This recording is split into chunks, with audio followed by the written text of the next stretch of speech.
You're listening to Truth on Tap with host Kevin Kierstead. Ladies and gents, this is Kevin Kierstead, host of Truth on Tap and Caps on Tap. I hope you're enjoying the show. Truth on Tap is focused on bringing you absolute truth about everything from mainstream media to comedy, from psychology to the paranormal. This show keeps it real, not the fake kind of real, the real kind of real.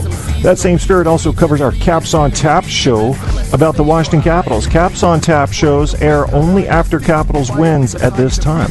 Please come like our Facebook page and join the conversation at facebook.com/TruthOnTapShow. Truth on Tap has been picked up and promoted by iHeartRadio, the internet audio mega monster, so shows are available there as well as on Spreaker and a limited selection on iTunes. To get in on a show's chat, you can chat from the Facebook page I mentioned or go to www.spreaker.com/user/TruthOnTap and look for the live episode or call in at 910-NOLYING. That's 910-665-9464. Thanks again for checking out Truth on Tap and Caps on Tap. You're listening to Truth on Tap with host Kevin Kierstead. Opening up the truth pipeline for these bitches.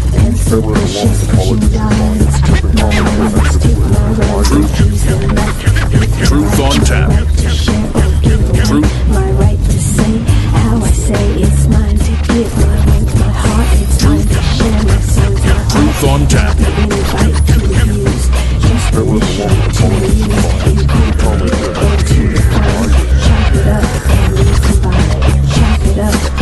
Truth on Tap is now flowing from iHeartRadio. Get your Kierstead fix by Googling Truth on Tap with Kevin A. Kierstead.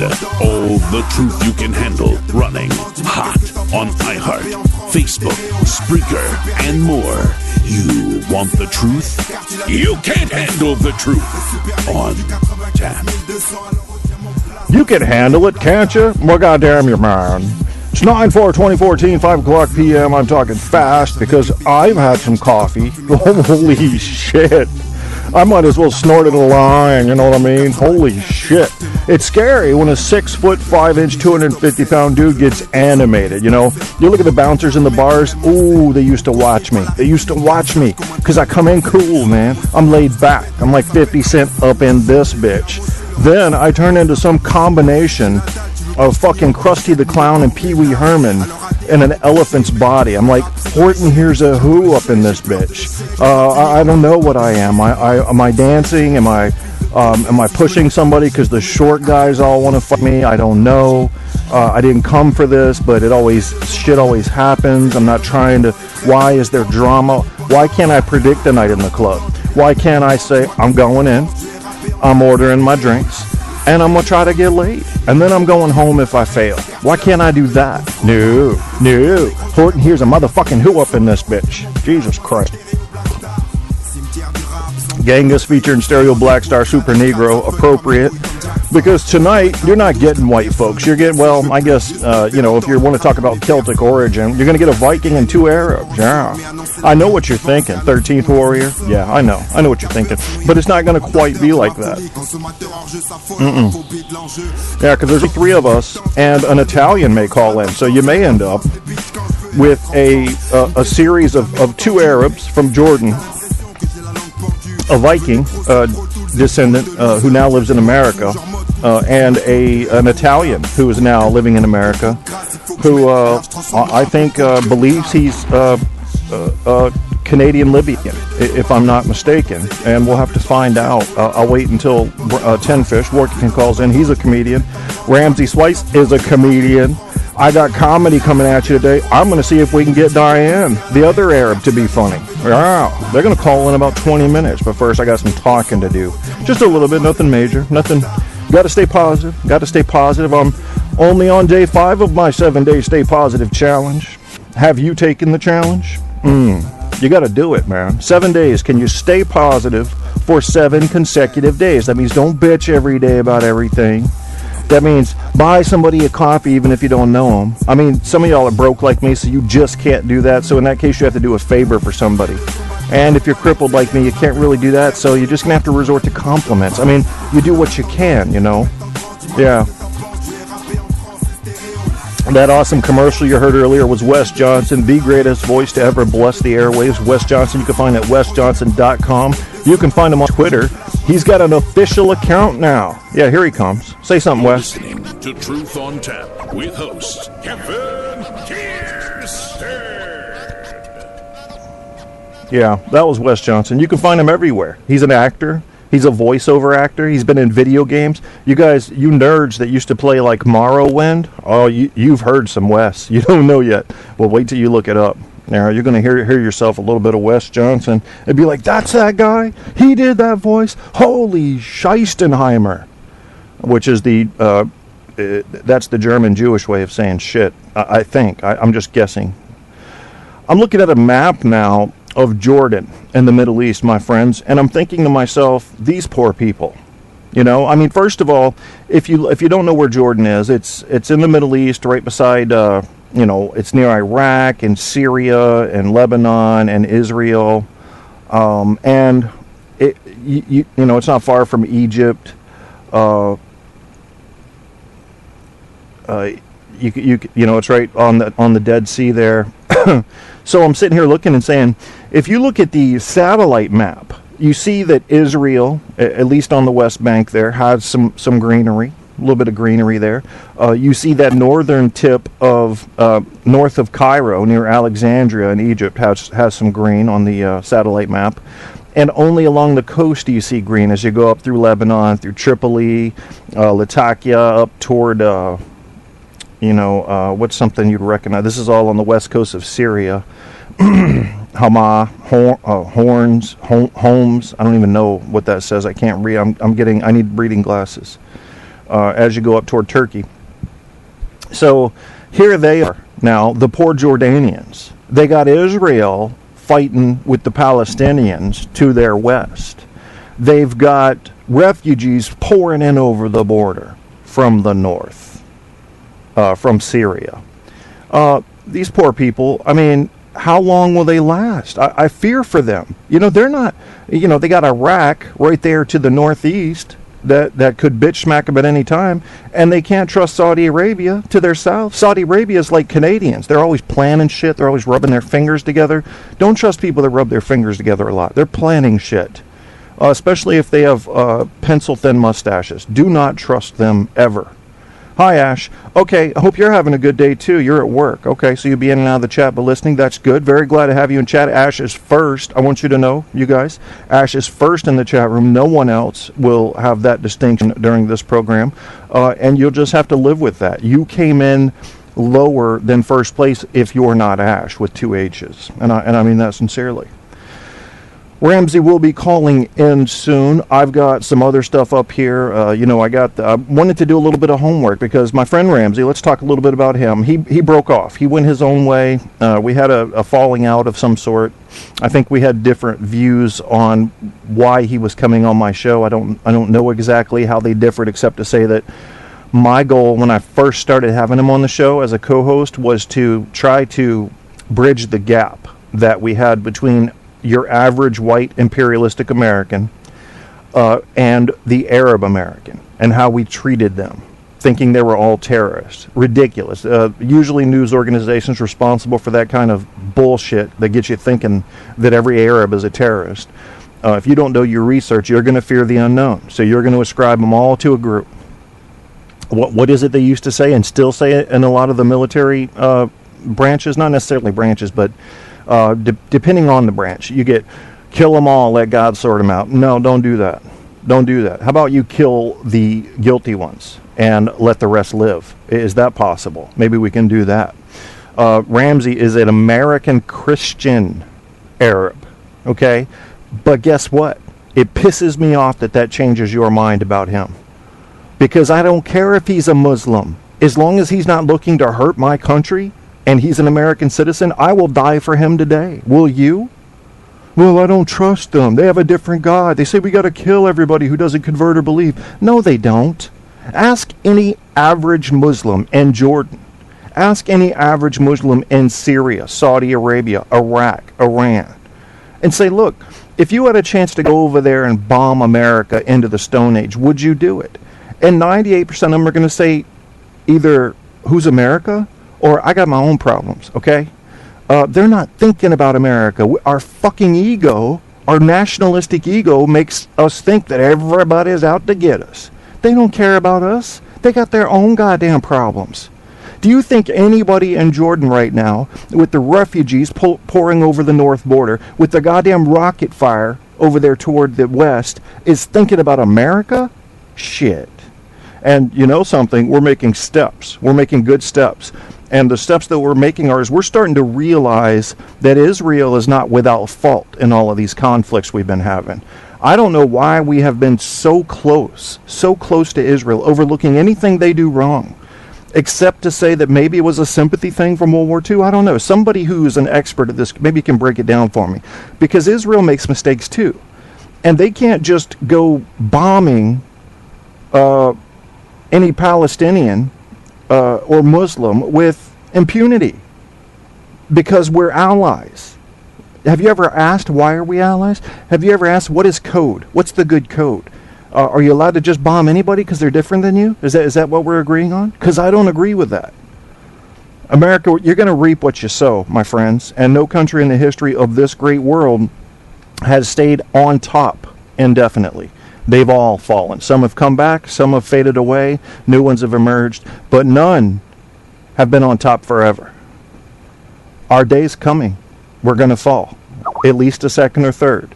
And you got to be ready for that. And what's going to happen when that happens is the world is going to say, how did you behave when you were in power? Are you ready for that?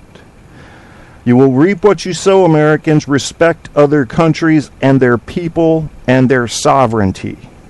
I'm one of you. I signed up to defend you. I served in your armed forces honorably, and I would do it all over again. And I want to live and die in America. I love her for what she is. If you want to know what America I like, read the Constitution. That's the one I like. But we need to realize there are other countries out there, and we don't rule the fucking world. Okay? Let's get that out. So the website that I'm looking at is Haaretz. I don't know what their angle is. Don't care. I don't always need to know a newspaper's angle if I'm just drawing information from one article that I find interesting. It says, at last, U.S. challenges Israel's discrimination against Arab Americans. How about that? You know, that doesn't mean that we're switching sides, guys. It means we're starting to look at this critically. Thank you, God. If you exist, thank you for making Americans think independently and realize that Israel is not without fault entirely. You know? And I told you guys what's going to happen. You cannot put two peoples together, cram them together, give them different invisible dudes to worship that disagree with each other, and then expect them not to kill each other. Forget about it. They're going to kill each other. Don't you know that? Oh, I'm so sorry Joan Rivers died today. A legend is dead. You know, it just reminds you, doesn't it? I didn't think Robin Williams would die ever.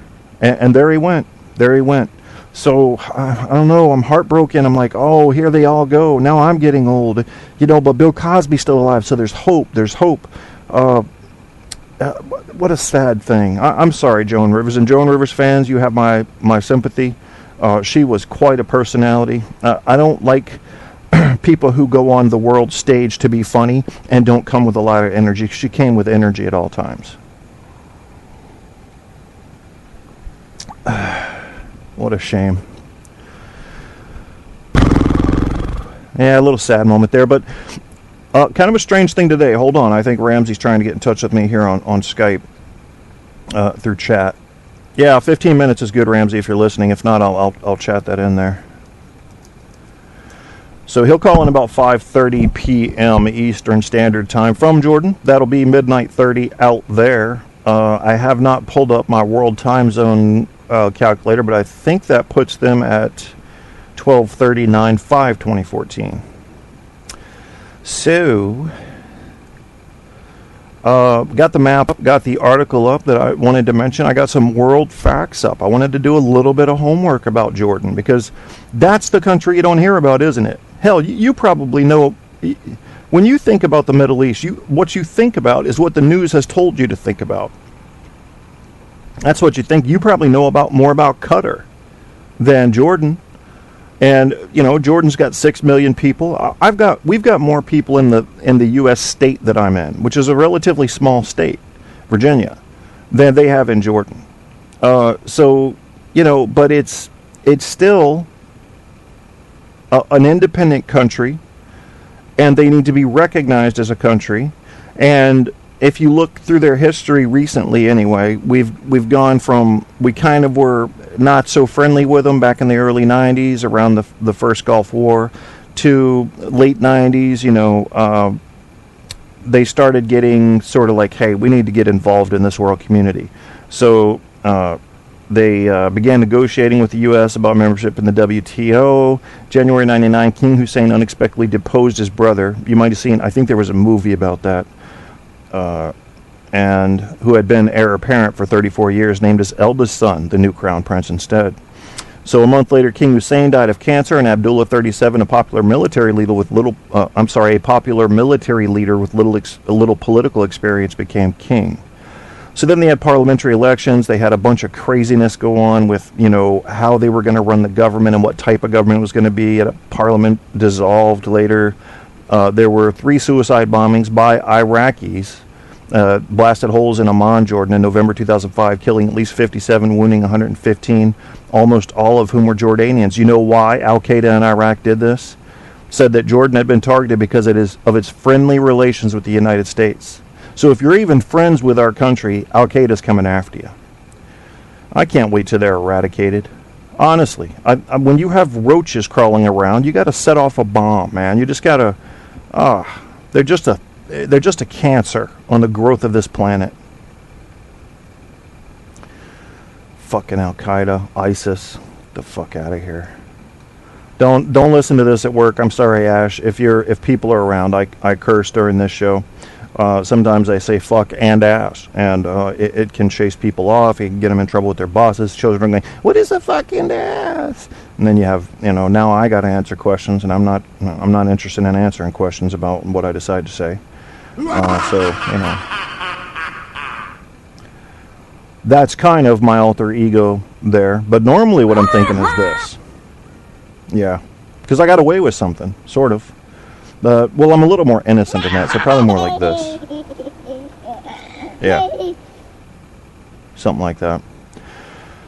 Jordan, we're going to be talking to 2 Arabs later. One is an Arab American, and one is an Arab Arab. Yeah, one's a Jordanian that has visited America. The last time I had her on the show was when she was visiting Ramzy and his family out in California, out in L.A., and Ramzy has taken his comedy act, which is I Never Repeat a Joke, to the next level. He's doing shows. He's done something like 100 shows now. I mean, I'm talking about live comedy acts. And then he's done a gazillion radio shows. So they'll be calling in. We're going to catch up on what's been going on with him. We're going to talk a little bit about this ongoing prejudice that I sense. Tell me if I'm wrong. But I sense it coming from most white Americans and some black Americans and other minorities toward Arabs. There's this, oh my God, that must be an underwear bomber. He's got a turban. What are we going to do about that, folks? Do you want to fear everybody that's got a turban? Because you can. And then you can have a sucky quality of life because you don't understand odds. What are we going to do about that? I don't know about you, but I'm studying statistics. I want to know how likely it is that I find myself in a 7-Eleven about to be blown up by a bomb that somebody's going to set off on himself. And then I want to incorporate that into my risk calculating. And when I figure out, which I have, that I'm more likely to get hit by lightning 3 times standing in the same spot than to be the victim of a terrorist incident, then I'm thinking maybe we shouldn't be so harsh on these people. What do you think? What's your suspicion? Well, he must be Muslim. He's going to kill us all. Damn it. Yeah. Don't go there. Well, I went there. There's one response, bitch. As you know, I have 3 people who now work on the staff at Truth on Tap. We have Chewbacca, the hairy Jew. He's on here. And one of what he's known best for is go ahead and do it, Chewbacca. No, just do it one for us. Go ahead. There he goes. That's what you wouldn't believe what he has to do to make that sound. He grabs himself into certain places and squeezes it, but it still sounds just like Chewbacca. One more time, Jew. Come on, just once more. Oh, thank you. Thank you there. And then the other one is the gay OC Brit. The gay OC Brit. I call him Gab. I don't know why. But he doesn't feel like talking right now. He's got an accent issue. He's like, oh no, am I Australian? Am I British? I'm mixing it up, but I'm also gay. So there's a huge identity issue with him. He remains, in his own mind, on the outskirts of any group. Name a group, he doesn't feel like a part of it. So we have to make him feel at home, and as long as I don't catch him looking at my ass, we're good. We're good. He'll stay here. If I catch him looking at my ass, we're going to have a talk. We're going to have a talk about, sexual harassment in the workplace. That's how that's going to go. And if I have to sick a hairy Jew on him or one response bitch, I will. I don't even have to do the fighting. Yeah. Is that what I named her? One response bitch? I think that's what I named her. One response bitch. Is that the correct name? Did I name you correctly? Yeah. Okay. What do you think about me, one response bitch? Oh, you dropped something. Go ahead and bend over and pick disgusting. It up. That's not what your mom said. And she did say that, though. Yeah, she did. One response bitch is not usually in a very good mood, but you can't discriminate. Did you know that? You can't discriminate because somebody's a bitch. You can't discriminate because somebody's an asshole. Is this the man who wrecked the buffet bar at the Harold's Club this morning?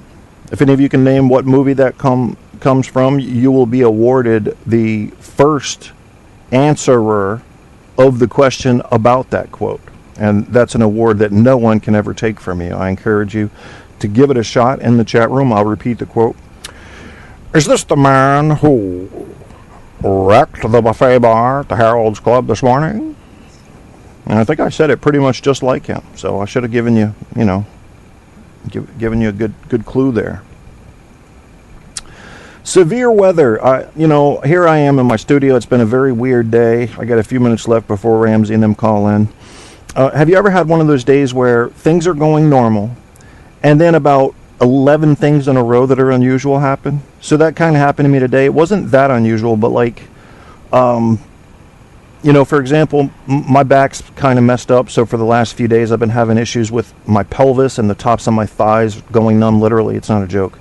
So that's been kind of, here's a new thing.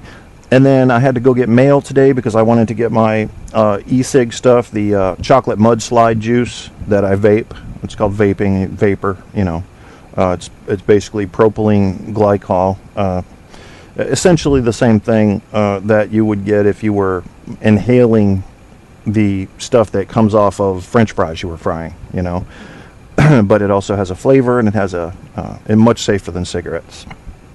So I wanted to go get my stuff from the post office for that. Well, I also got in, ironically, my gift from Marlboro. My gift from Marlboro was a multi-tool, which really sucks. I mean, it was made in China. It's about half the size of a standard Leatherman, and really weak. And I thought, this is what they're giving me to continue to support their business, which is going to kill me. Okay. So I could do my own lung surgery, and I have to do like a lung transplant. I have the little dull knife. So that happened, got that. What else happened? Oh, the weather. Well, we have a big festival coming out here called Market Days out here in the small town of Matthews, Virginia. And this is where thousands of people come together and buy shit they don't need and dance. And so we got that going on. So the signs are all up and the traffic is built up, and there's already these booths being set up because it starts tomorrow afternoon. So that's all going on. And then on top of that, the weather got freakishly freaky. I'm looking around and tornado weather, don't you? See, we don't have any tornado warnings right now, but I looked up and I saw black clouds, gray clouds, and blue sky. And some of those black clouds were rather ominous with this smell in the air. You know the smell. The one that says, I'm looking for trailer parks, where are you? Yeah, that's a tornado on the hunt. So I'm looking at the radar right now, and I got a little bit of red in the green. coming our way. So I don't know how that's going to work out. We got a little bit of yellow over us right now.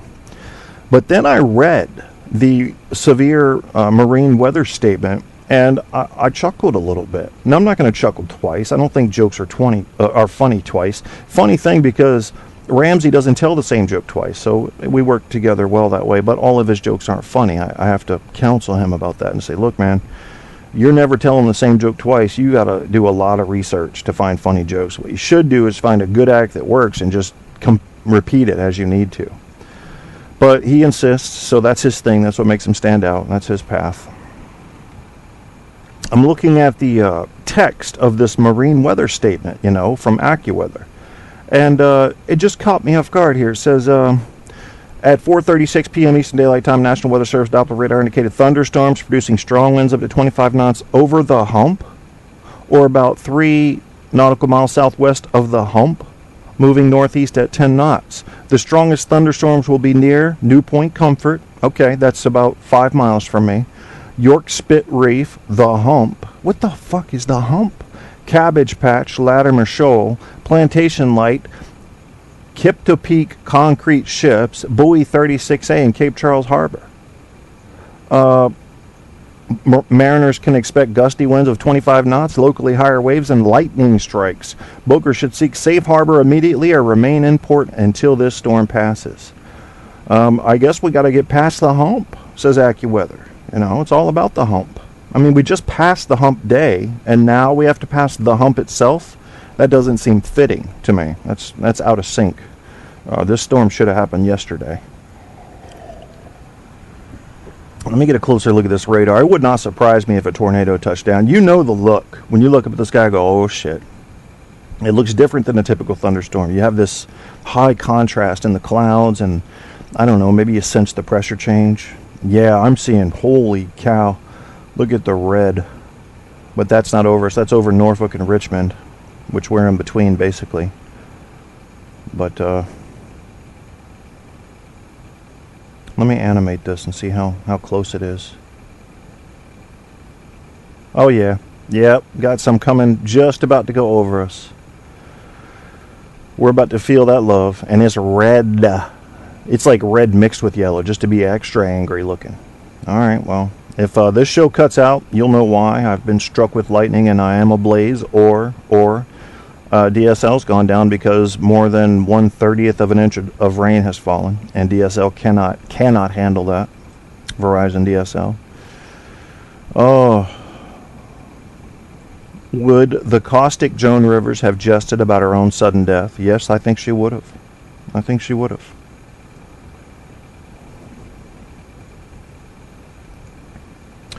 Ramzy's in the chat room. Sup, K, the movie is Beverly Hills Cop. Did you Google it, Ramzy? Hi, Valerie. Welcome to the chat room. Ash is in and out, but she's at work.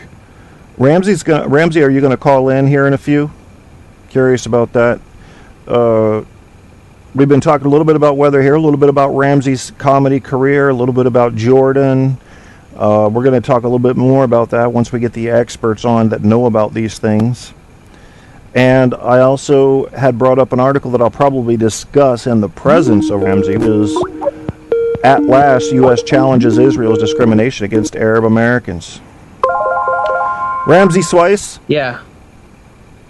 There he is! What's up, Randy? Oh, not much. How you been? You sound very serious, man. What's up? Is this Kevin? Yes, it is. Oh, because we were listening to you on Spreaker. Yeah. So. Did it not sound like me? No, it did. It sounded live, so I wasn't sure.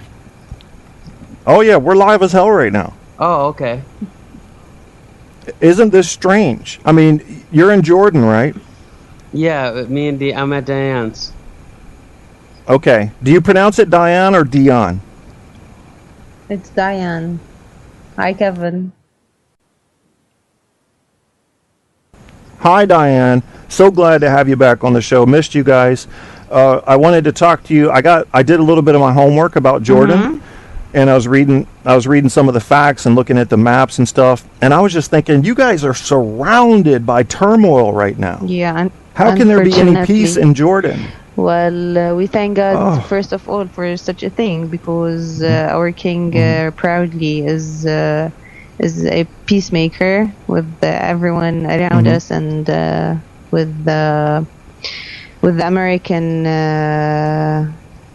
in general, and the European nations themselves, you know. But hopefully nothing's gonna happen after this conversation. You're scaring me. I tell you, I hope.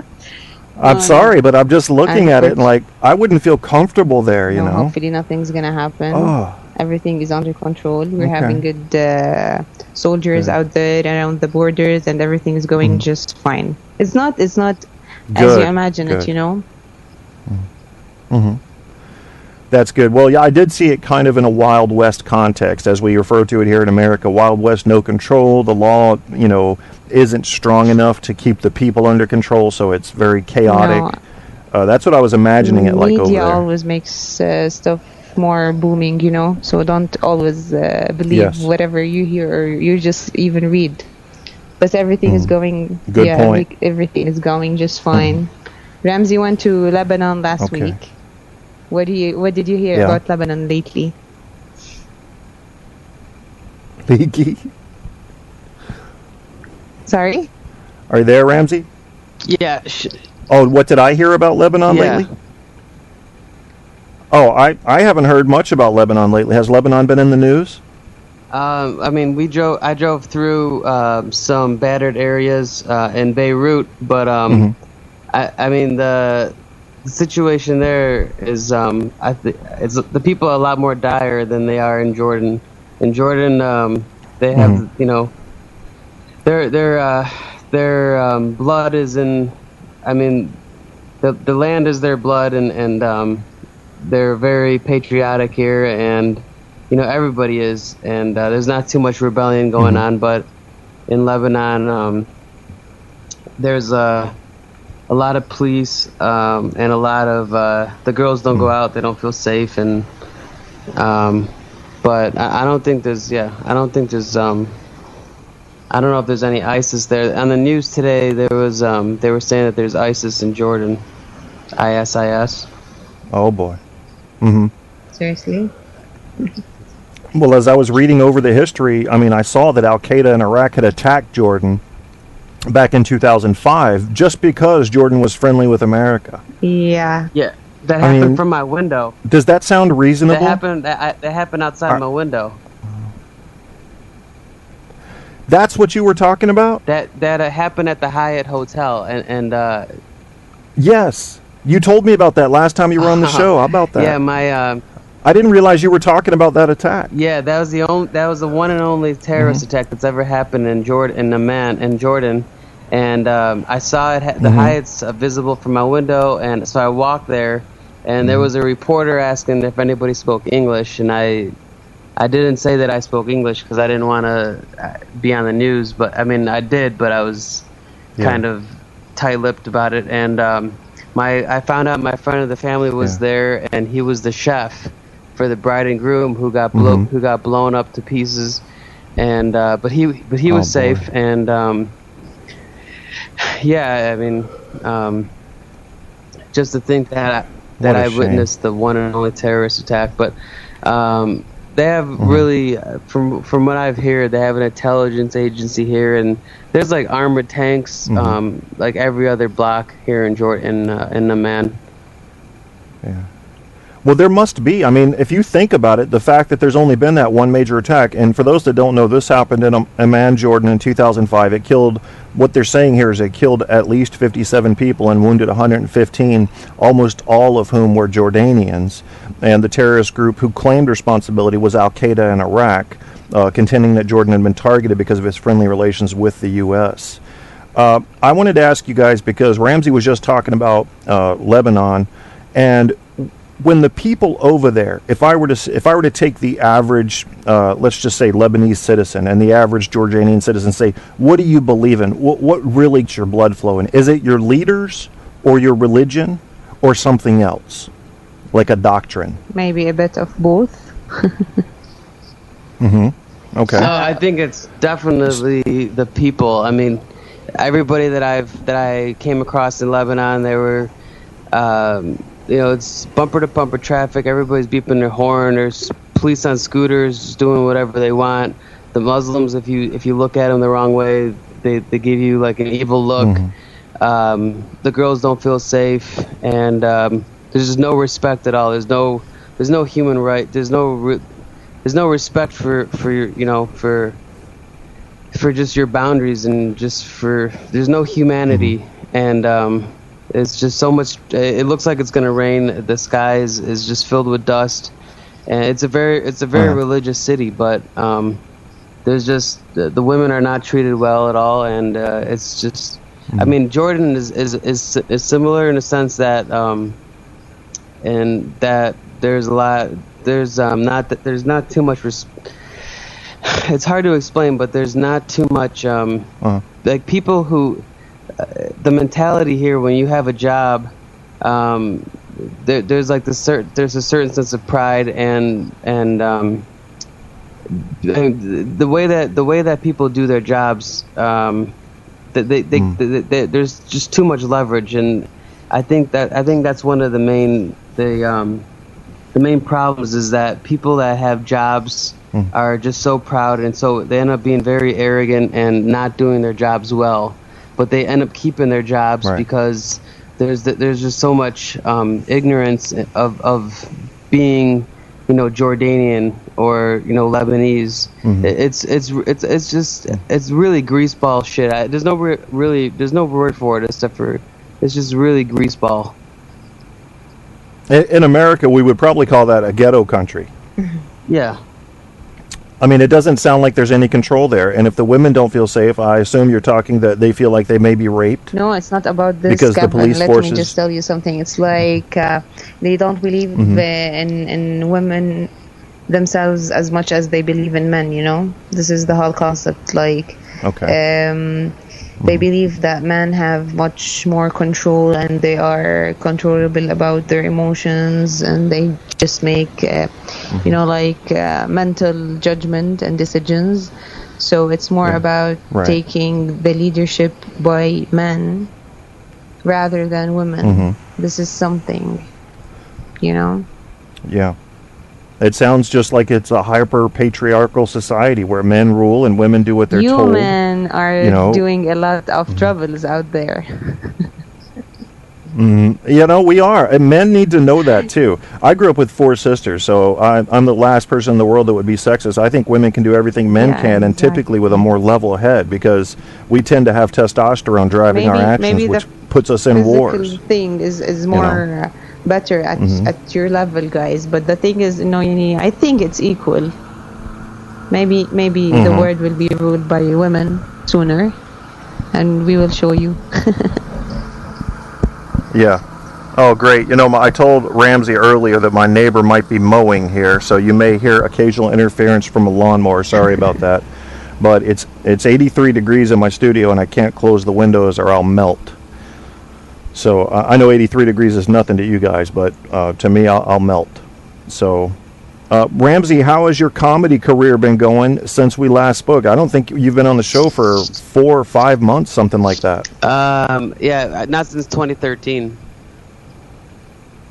Good lordy.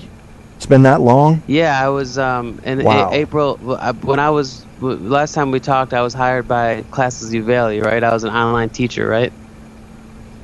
Yeah, I remember that. They went bankrupt, so that didn't pan out. But I mean, my class is still available. My class, the PowerPoint or the video, it's a $20. It was selling for $20, but it never, got off the ground. But then I got hired by the Arab Daily News. Did you know that? Yeah, I knew you were writing for them. Yeah. Yeah, I write twice a week. I don't get paid, so it's a huge. A huge ass raping. Oh, so it's more of a publicity thing for you. Yeah. You don't really get paid much if you have a website or, if you have YouTube monetization. I'm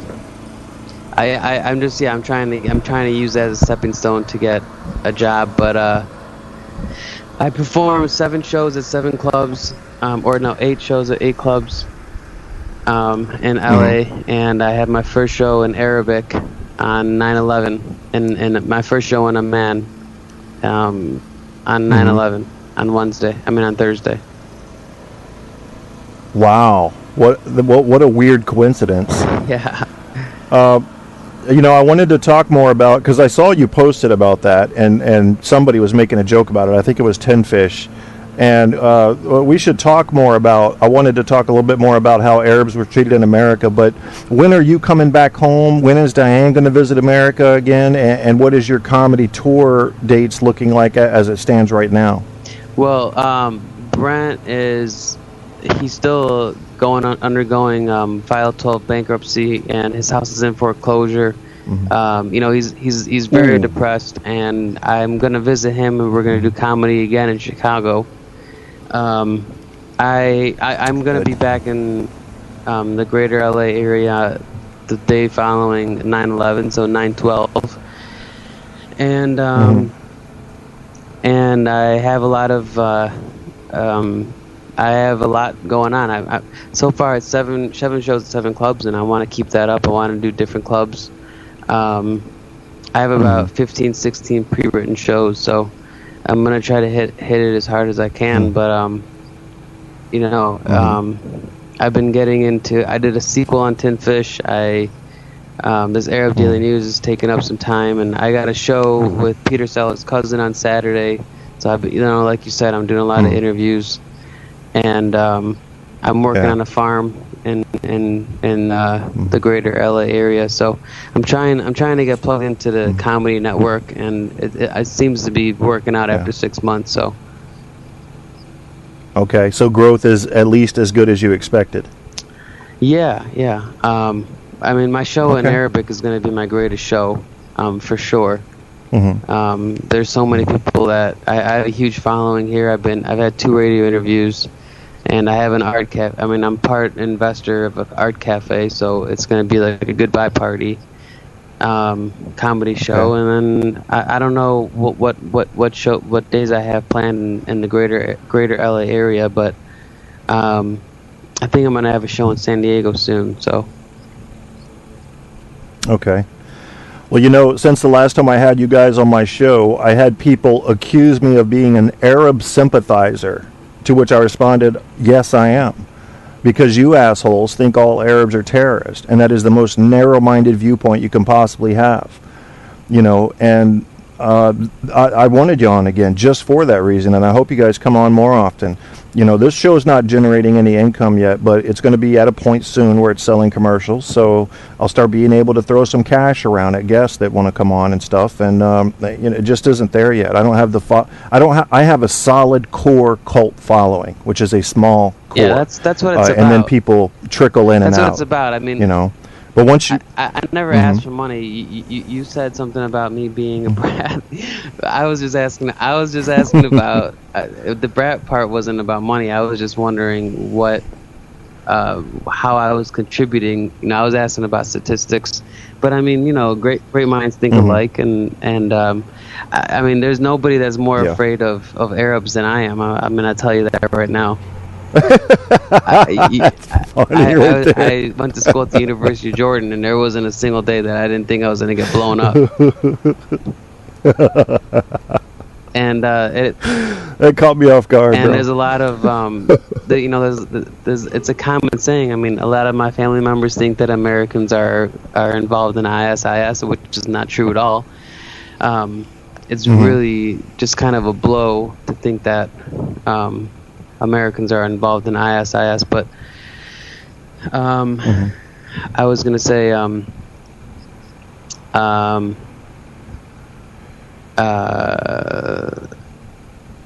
don't know. I smell a brain fart. I smell a brain fart. Yeah, that's definitely a brain fart. All right, it'll come to you, bro. When I have brain farts on this show, I just go and I hate saying I had to train myself for months to stop saying and but I end up I just did it again. Is not acceptable, for me, but I still do it.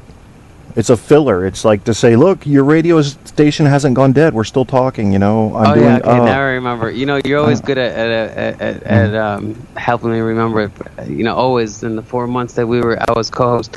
But I wanted to mention it's a common saying, and it's a really popular saying in America. Is ninjas and all the Christians here, which only make up 3%, they call Muslims ninjas, and it's just kind of like a common stereotype, even that we have, that when we see somebody dressed in that and cloaked in black, that we automatically assume that they look like a ninja, or we affiliate them with some kind of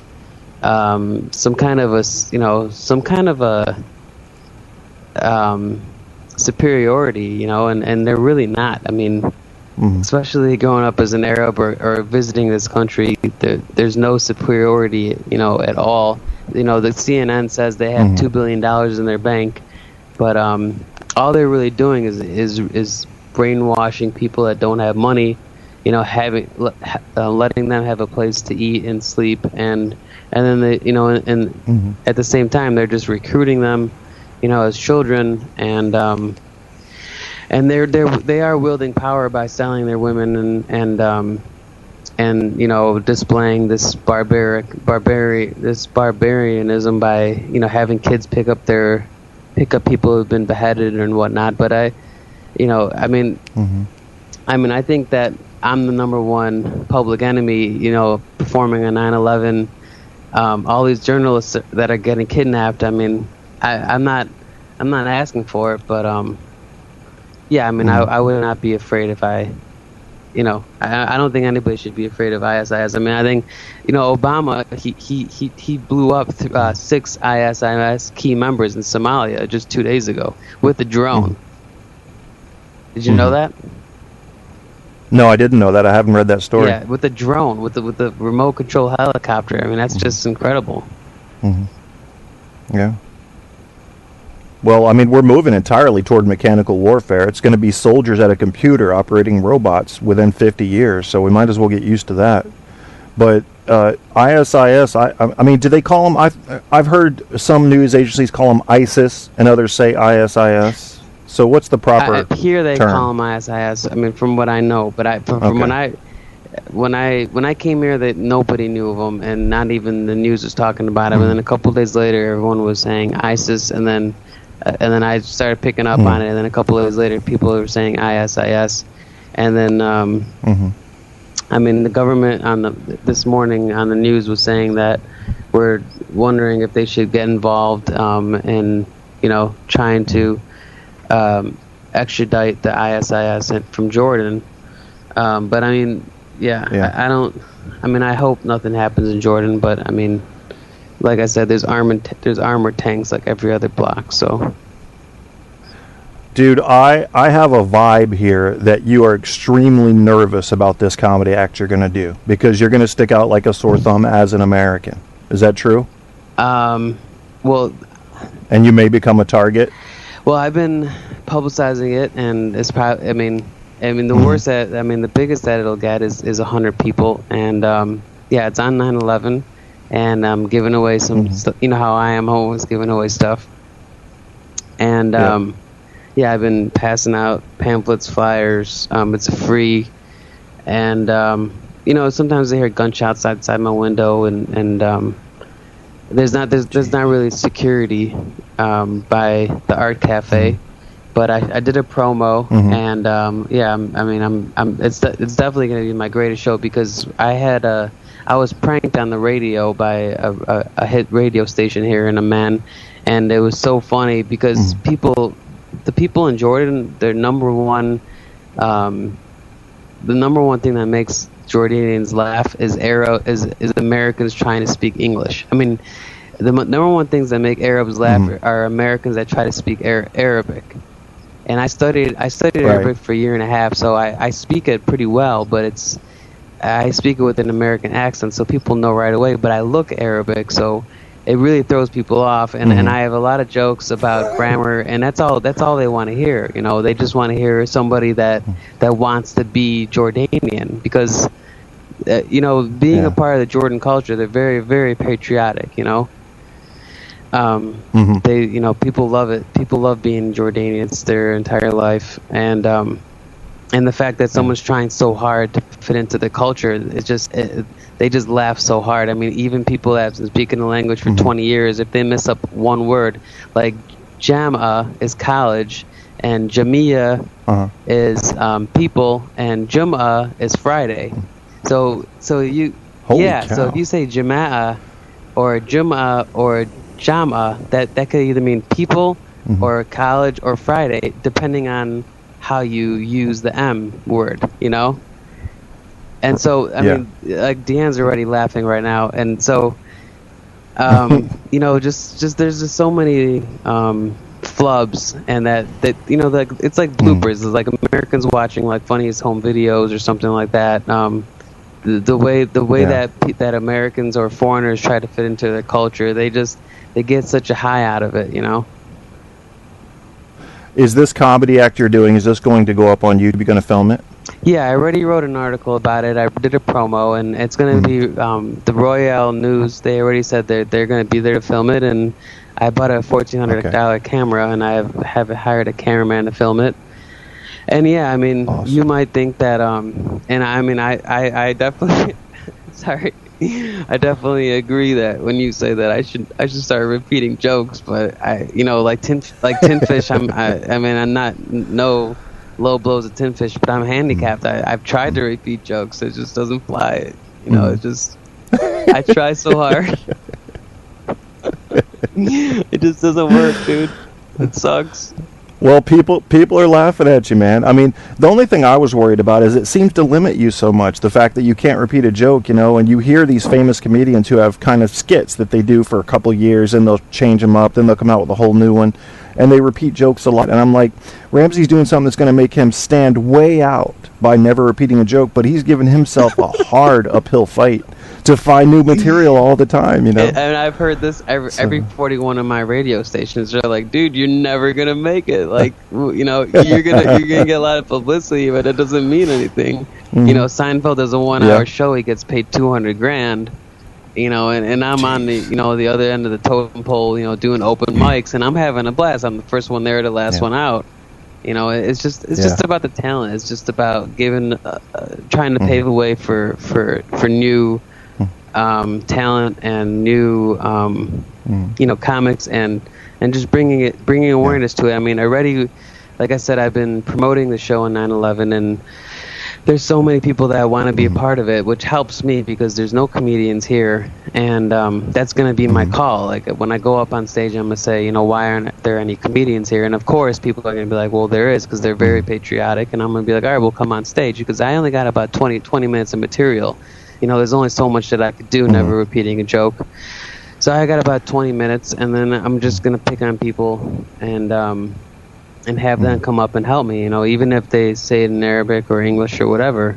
And I'm going to get the ball rolling here, because there really, you know, at the end of the day, or, you know, at the bottom line is there really isn't that many comedians here, but there's so many people that want to get involved in the community, and they're just afraid of saying the wrong thing, saying something about religion, or saying a swear word, or saying something about the king, or saying something that might get them beat up in an alley, you know. And dude, Lenny Bruce, you know, I got him beat up. Lenny Bruce, you know, it happened to him in the 40s, and he paved the way, and you know, it speaks volumes, you know, doing one show, having a lot of people involved, you know, getting having the you know, breaking barriers, or breaking the detention, and just what do you call it, like the stigmatism, you know. There's so much stigma, like, oh my god, you're gonna do comedy. It's just like, dude, I never repeat a joke. Like, you think, you know, like that was the article I told you that I wrote, is just like,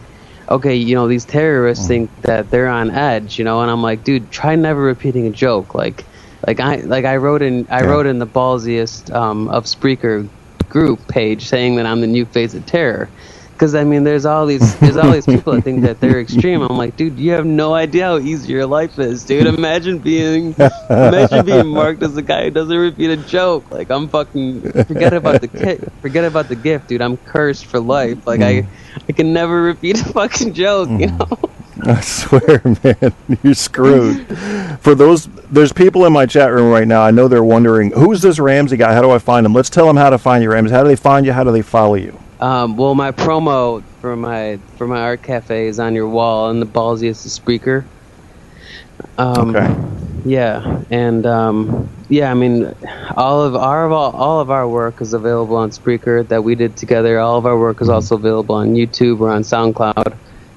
All those three places, all of our shows are available there. So, but yeah, I mean, just if you want to just see some of my comedy, you could just type in "I Never Repeat a Joke." Yeah, there's 70. And you do that in Google, it'll find all your stuff. Yeah, 72 shows, 72 shows, 41 comedy venues in LA and Chicago. Wow. Ramzy Sweis, the comedian that will never repeat a joke. That's a hell of a task to take on, and I salute you for it. You know, we used to talk a lot about how Americans, especially the old school white Americans, you know, we are the majority in this country, or were. I think that's about to change. For the first year this year, white people, students starting in public schools, are becoming the minority. They've dropped below the 51% mark, or the 50% mark. So I knew that was coming. I didn't think it was coming so fast, but I tell white people all the time, if things continue the way they are, and they will, we'll all be some shade of brown within a few thousand years. So maybe you should get over the white thing and just move on into what people are and their content of their character and their behaviors to judge them, not what their skin color or religion is. And here in America, I still see it. You know, being a white guy, I get a perspective you guys don't get. I get pulled into the little circles. Hey, just you see that Arab over there? Look at him, man. Looks like he might have an explosive belt on. No, he fucking doesn't. No, he doesn't, white paranoid motherfucker. You know, and it just makes me mad as hell, and I just can't get him to think. Look at the odds. What are the chances that you ever get attacked by a Muslim terrorist? You know, and this judgmental nature just pisses me off. It's not the America. If I go out and talk to the world, I tell them, hey, world, I'm ashamed of my country right now. I'm ashamed of how we treat foreigners, because we were foreigners when we came here. If you look at the time scale realistically, we are foreigners. We invaded, and we took it. We took it by numbers, and we shouldn't be too proud of that. We can be proud of what we've done since then for the cause of freedom and for the cause of justice, but that's about it. That's all we've got to brag about. You know, what we did in World War II, I think, was awesome. I think we helped the world when it was about to come under the glove of an iron fist, and that's a beautiful thing. But we've done plenty to screw up, and we haven't apologized for it. So I like to point the finger at ourselves and say, hey, America, you know what? You're not so perfect. Maybe if you stood up and apologized for your mistakes, and maybe if you stopped discriminating against race, religion, sex, culture, maybe then people would look at you as that bright beacon of light that you see yourselves as. But right now they're not. Right now they're not. Right now they see you as a big domineering bully. And it's an image I want to change. You know, I want to do my little part to change. And, you know, guests like you help me do that, because you give us that outside perspective, which is the only real perspective I trust, because our perspective is diluted right now of ourselves. I got to go to BBC to find out what's happening in America without bias. That's ridiculous. Yeah, that's true.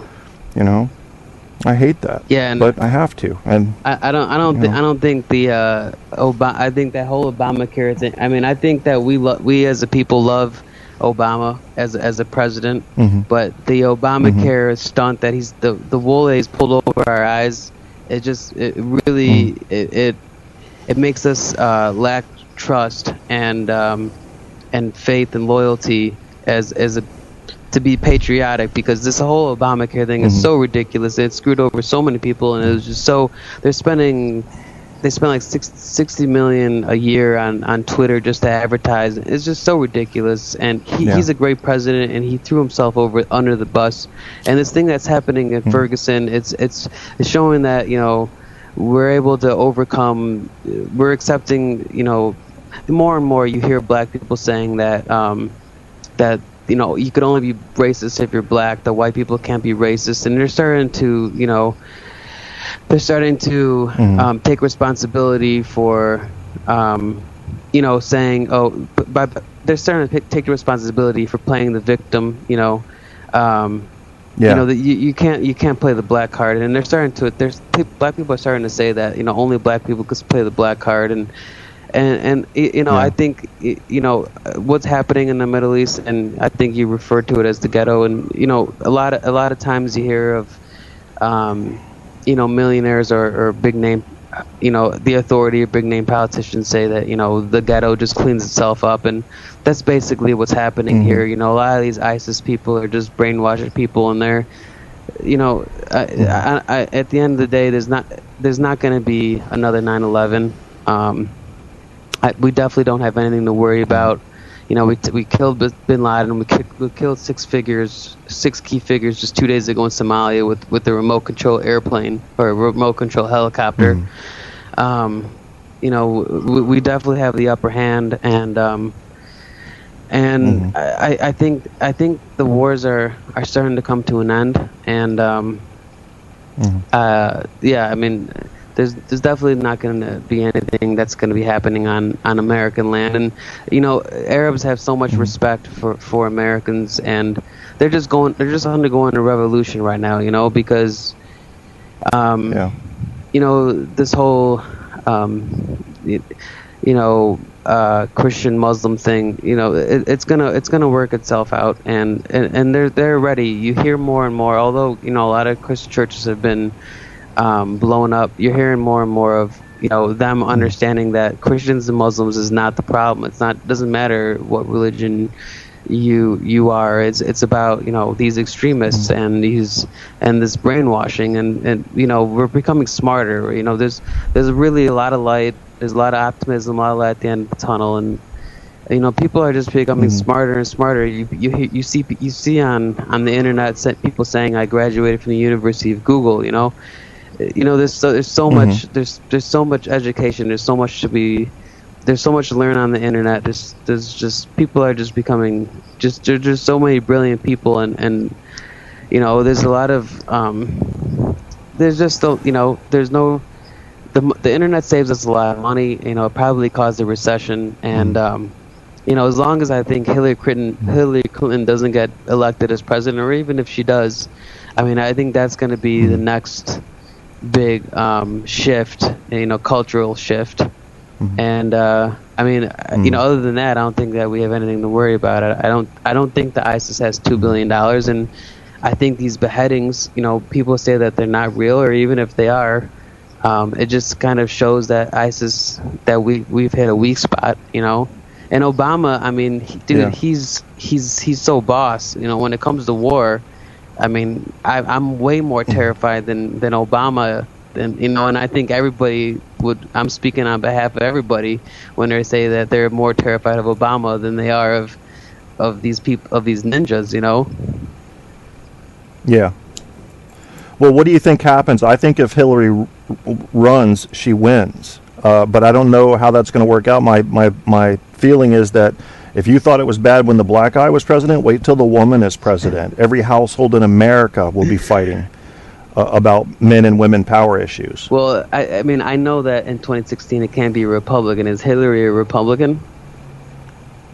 No, she's Democrat. Oh, okay. Well, I don't know. I think Bill Clinton. People hate Bill Clinton so much that he's kind of set kind of set the board or the podium for Hillary, and she did such a great job running against Obama. And Obama, although he talked shit about her while running, he apologized and made her, Secretary of State or whatever after. That's right. People have a lot of respect for Hillary. Is just as who she is as a person, and that speaks volumes. And I think we're ready. But I think Obama, again, this whole Obamacare thing, he just stabbed so many people in the back so bad, so badly. Yeah.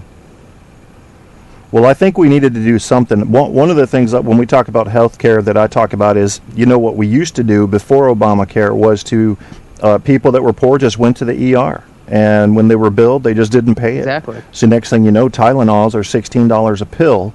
And people are wondering why, and they're wondering why their insurance premium is so high. So we needed something to level that out. But maybe Obamacare wasn't the answer, or at least parts of it need to be changed. But I think we needed something. And I also think that in America, being the richest country in the world, everyone should be covered. But this law that you have to be covered, and then the penalty you have to pay if you're not covered, that gets into some very tricky issues regarding freedom in a capitalist society. So from what it's not something I debate often because I don't know really what to think about it. I'm watching it play out. Yeah, from what I've read, there's only 7 million people that have signed up for independent health care for Obamacare. But I think that's a great idea. I mean, what you said about $16 for a bottle of Tylenol, because, you know, you don't really need Tylenol. There's so many, you could just drink a glass of tea, or you could just talk to somebody, you know. Facebook is very therapeutic. You don't need, you know, I think that's a great, what you said, I think that's a great idea. Yeah. Yeah, well, there's plenty of different various types of therapy in the United States. When you look at the, Ramzy, you and Diane have a very unique view compared to most of my listeners. We're all looking out from the inside and then trying to look back in. You are actually stepping outside and looking back in. When you cross into international waters on the flight out of the United States, does America become a distant memory, or is it still some sort of glowing pillar running the world? What does it look like to you from Jordan right now? Well, again, I mean, they're so open-armed here, you know, and you feel so loved, and you feel like I feel like a little kid, you know, and there's, you know, that's the greatest feeling in the world, you know, absolutely, being accepted by strangers and open arms. And I mean, but then again, like when I went to Lebanon, our flight was diverted. We had to fly through Syria because they were afraid of being bombed. Our plane was afraid that they were going to get shot down. So instead of a 1 hour flight, it ended up being a 4 hour flight. Yeah. So again, I mean, there's, you know, you see a lot of just wacky, just Arabs that you're just like, I do not trust this guy as far as I could spit, you know, and that's not a good feeling at all. Yeah. Right. Well, we're getting ready to shut down this part of the show. Ramzy and Diane calling from Jordan today. Diane, I wanted to find out if you had any closing comments, and then I got to get into some other news, and then we're going to take a little break. Did you want to say anything, Diane, on closing, and when would you like to come on again? You're always welcome. I just want to say thank you, Kevin, for everything, and maybe we'll catch up really soon. Just flash me back with anything you want, and I'll for sure update you with everything you need. Okay, I would like to do a show on this global sexism that we're seeing, this patriarchal versus matriarchal. I had a friend in college who was from Korea. He had come from North Korea. And he said there, the women literally had to follow the men. And I hate to get this ghetto, guys, but it's truth, and this is truth on tap. Sometimes the men would take a dump in the streets, and the women would have to clean it up. Yeah, that's true. Compare that to Jordan or America, and you get to see that this world has a lot of work to do, you know, to get true equality between races and sexes. And that's something I like to harp on, because I hear people, I had somebody about 2 shows ago saying, Kevin, you're always talking about racism. You're always talking about racism. The media's overblowing it. Why are we We're talking about it because it's not changing fast enough for my taste. And I'm not going to sweep it under the rug. It's happening. As long as I've got white people walking up to me telling me nigger jokes, I have a problem, because I know we have not passed it yet. So that's just the way I like to talk about all of that stuff and expose it. It needs to be exposed, because if we don't realize there's a wound, whether it's global or local, then we cannot address the wound, you know? That's true. It's really how it is. So I'd love to have you on to talk more about that, since you can come from a very unique perspective of being a Middle Eastern woman. I would also like to talk about what you think about the girl who was shot in the head, who was fighting for girls' education, who's now a global star. Sure. And see what you think about that. All right. So, and Ramzy, when would you like to come on, my man? Or are you too busy for me here? No, I have a show. I'm going to be meeting with Peter Sellers' cousin. Well, I mean, that's what she said. It doesn't really mean much, but that's on Saturday. That's in 2 days, and then for any of the I mean, I'm definitely available. Me and Tinfish is. We were just talking about therapy. Dude, Tinfish is available to do shows all the time. He was actually he had his own spot with the L&I show, the late night incorrectness show. And oh, you knew about that? One of the guys yeah, I've heard about that. Yeah, one of the guys passed away, and Tinfish was like, well, can I have a spot? And then because he asked if he could take the dead guy's spot as a host, he got booted off the show. Isn't that great? That's Tinfish. Hilarious. Dude, I knew it. I can see him doing. Hey, he's so depressed. That guy's dead, man. He's so depressed. He's so fucking depressed because of this foreclosure. But the thing is that because he's handicapped, they can't kick him out. So he's just hanging out, dude. He called me the other day. He's like, I was talking to him the other day, and the government officials are coming in, like taking away his furniture, and he's like fucking telling them to go fuck themselves. He's like, get the fuck out of my house. And dude, he's getting tanked all the time. He's getting drunk every fucking day, and he's on Ritalin, so that does not mix at all. Oh no! I know. So he could really use some truth on tap. I mean, that, from the bottom. You don't think he's a suicide risk, do you? God, I hope not. No, I hope not. I mean, he's just the greatest person I've ever met. He's just the greatest, the greatest soul, the greatest. I mean, just everything he's about him. He's so genuine. I just want to squeeze him, dude. I just love him to death. Everybody does, dude. Yeah. He's going to make it if he keeps at it, but it seems to me like he needs guidance as you offer. Guidance, the type of guidance that you offer, because you're the brains of the operation of anything he's going to do in comedy, and he needs that because he's more of a everyday life, blue-collar, hardcore dude, and he needs somebody on the management end to steer him a little bit. Yeah, I mean, I was talking to this girl, Valerie Alexander from Mad TV, and she was just telling me, she's like, just forget about a never repeated joke. Just focus on Tin Fish. I love this guy. And everybody that I talk to, they're like, dude, you are nothing compared to Tin Fish. Tin Fish is so much funnier than you. And that's actually a great compliment, And so because you helped make him, didn't you? Well, I mean, that's what he says. I've made some DVDs, and he sells them for money. But he gets $600 from the government every month.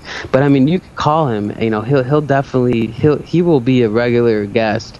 But I'll be back next. I fly out on Thursday. I'll be back on Friday. So I'll be available now that I'm unpacked and I went through all my through the whole moving process. I got a job, and I'm able to put everything back on schedule, and I would love to be doing shows and getting more guests and getting more involved. Okay. Well, you always know it's an open invitation on this show, and that goes for Diane too. And I always tell all my guests that, but a lot of them don't come back on. I mean, like once in a while I'll get an email, hey Kevin, you doing a show? I'm like, no, I never plan anything, so just let me know when you want to come on. Then I don't hear from them, so it's it's always an open invitation for me, for any past guest to come back on the show. We don't have a plan. We can do any topic anytime, so it's very wide open. How about Andy Bowen or Trilby Yolnioff? Because they talk about you a lot. I haven't heard much from Trilby lately, but I do have another Australian friend who is in the chat room right now, Andrew, and Andy Bowen? Is that his last name? I don't know. He lives. All I know him at. He lives like 6 hours away from me. He lives in Phoenix. Really? Yeah. No. I'm thinking of somebody else. I know who you're talking about. Oh, okay. You're talking about Apocalypse. Apocalypse, yeah. Yeah. Oh, yeah. He's the guy that really launched my show to the next level. He just kept sharing it. You remember when I first started, I didn't have anybody in my chat room, and he was always there. Yeah. Hi, Mandy. Welcome to the chat. Still to this day, he's always following you and helping you, and I know Tin Fish does, and I saw on his wall that he was going to be on the show, and I mean I try as much as I can, because although I never repeat a joke, essentially what that means is that I'm just dedicated to my cause, and that's what you are. I mean, you're completely competent, and that's you get the job done, and that's what competence speaks volumes. Yeah, it does. Being fair, I think, is something that's lacking today. I think truth and news is lacking, and I don't know. I figured there's nobody talking about this. There's plenty of the opposite out there, conspiracy theorists selling more lies that are more exciting. But what about the people saying, hold on, don't believe everything you hear? Not a lot of that. Yeah. Just like Diane said earlier, don't believe everything you read in the paper. It's not like that here, Yeah, it pisses me off. I know what you mean, man. That's what gets my heart beating, is large masses of people being misled heartbreaks me, but the people doing the misleading have a choice, and they're choosing to lie to these people to get the ratings, and that bothers me. Oh, I couldn't have said it better myself. Well, you guys have been listening to Mr. Ramzy Sweis, and Diane's last name, is that also Sweis? Yeah. I thought it was, okay. So we'll let you guys go. I know it's after 1 o'clock in the morning there, and you probably got real lives to tend to on this new day. So I want to thank you for joining the show, and you know you're always welcome on anytime. Hell yeah, dude. You rock, dude. All right, man. All we'll talk to you later then, Ramzy and Diane. All right, good night. All right, good night. Man, those people make me happy. It's so hard. Hey, RD, welcome to the chat. It's so hard to find people that, first of all, comedy is the ultimate avenue of truth, really. And so I go looking for comedy. And I think that's probably how I found Ramzy. My memory's so bad that I couldn't tell you right now off the top of my head how I found Ramzy. If I thought about it, I probably could. But we picked on each other. We started with this format of he's a short Arab midget, I'm a tall white imperialist, and we would go back and forth like that. And the whole idea was to, in a comedic way, shed some light on this Arab American myth that there is, that they're all dangerous and they're going to blow you up. And nobody's doing that. Who have you seen doing that? Well, what do you get, a 60 Minutes show once in a while that shows, look, the Arabs aren't dangerous? How about figuring out what is dangerous to you Americans and then worrying about that and not worrying about myths? I don't know. It bothers me. It just bothers me. So, well, I don't trust them. They're wearing a turban. Well, Columbus didn't trust the natives when he landed either. They had feathers in their hair, so he cut their hands off if they didn't get their quota of gold for the day. The Indians had feathers in their hair, and they didn't trust us. We had wear stupid hats. You see what those friggin' pilgrims wore? Good God, I would have been, if I were an Indian child, and pilgrims would have shown up on my coastline, I would have had nightmares for years. What is that thing? What is that thing with the big tall hat and the white and the black? Oh no.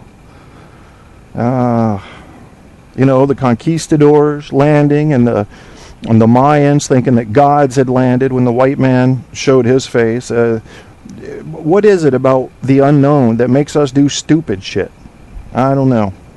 RD's been listening on the phone to the whole show. Works fine. Only can't chat. We have no Facebook or Twitter. Oh, I'm sorry, RD. Wait a minute. RD's coming too. Oh, that's PD. I'm looking at, I can't read very well because I need reading glasses, so it looked like an R with the P period there. So sorry about that. Hey, PD. Man, that's flattering that you would bother to listen to my show over the quality of a cell phone. Wow. Wow, this show is growing. It really is. And if it weren't for you guys, this show would be shit. Because half the time I can't think of anything to say, so I have to go to the chat and try to draw something from it. Whitewater people forget the past way too easy. That's right. That's right. We won't forget the past. Believe me, when someone's running, the entire past gets brought up in the media. All of that. All of that. Some of it true. Some of it's true. Yeah, Andrew says I do that all the time. I just can't, I can't read very, I need to get, I mean, I have 20/20, but when anything's closer than, say, 3 feet to me, it starts to blur. So I guess I'm farsighted now, and it's getting worse. I'm going to line up a couple songs, because Pappy needs a break. You know how it be going. And after those songs, we'll come back and do freestyle. We'll talk about whatever you want in the chat room. You can bring it up. Just want to thank once again Ramzy and Diane Sweis, Ramzy the comedian. All you got to do is Google "I never repeat a joke." I never repeat a joke, and he'll pop up all over your results.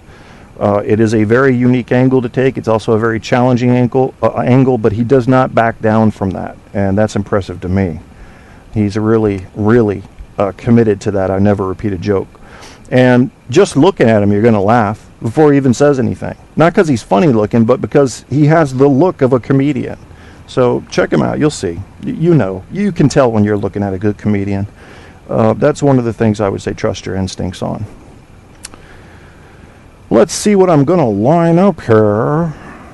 Angels and Dark Clouds. I might play that one again. That was fun. And then I don't have anything funny really. Would have been fun to do something funny. Bedtime Blues featuring Admiral Bob. Jesus Christ, Kevin. Can you not say a word? Alright, I'm working on it, folks. So we're going to have Down with Ben is the name of the artist. Bedtime Blues. And I think this has to do with a kid that doesn't want to go to sleep. So it's actually kind of funny. And then I'll probably be back by then. But in the event that I am not, we will line up Alex's Purple Nurple. Because I like to say Purple Nurple. Purple Nurple, Purple Nurple, Purple Nurple. Nurple, Purple, Purple Nurple. Splurple, Clurple. It's a good vocal exercise there. You see what I'm doing with that? Yeah, so work with me there. And I'm going to play a little teeny commercial that Wes Johnson did for me because I love this guy. During this song here in just a second. That is that. Truth on Tap is now flowing from iHeartRadio. Get your Kierstead fix by Googling Truth on Tap with Kevin A. Kierstead. All the truth you can handle running hot on iHeart, Facebook, Spreaker, and more. You want the truth? You can't handle the truth on Tap.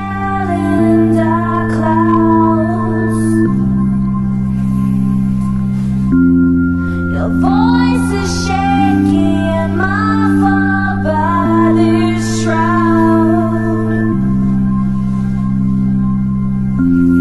The shroud of lies we need to stay so close.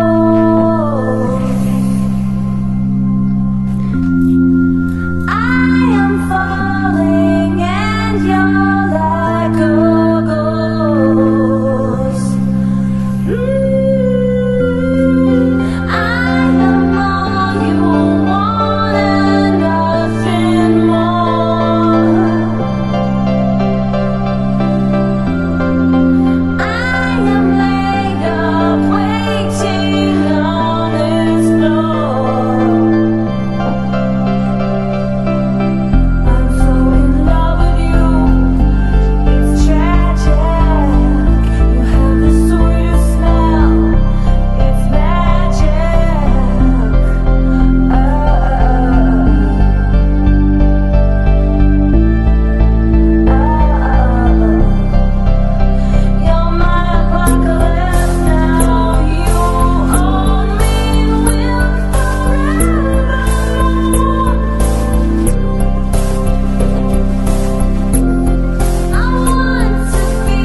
Listening to Truth on Tap with host Kevin Kierstead.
They say, Dad, silly Dad, that is not what we want to do.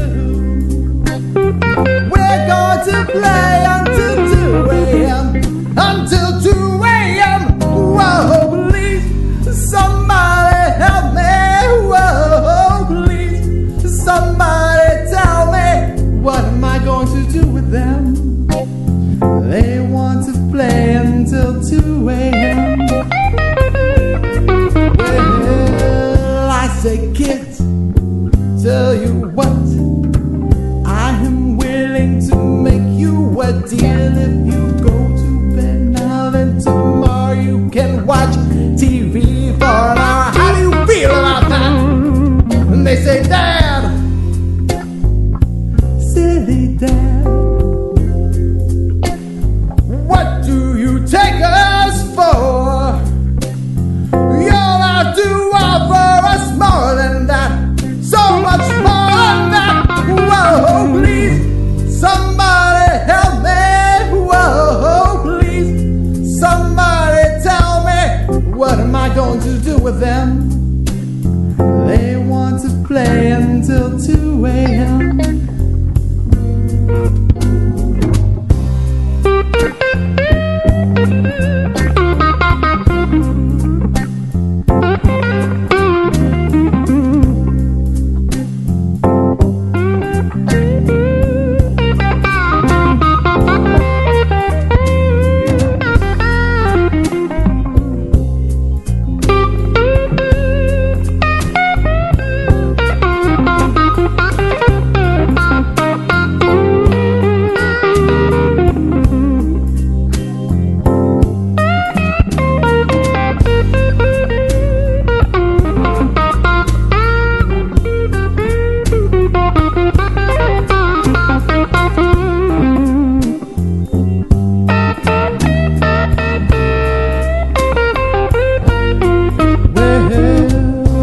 Say, kids, listen up.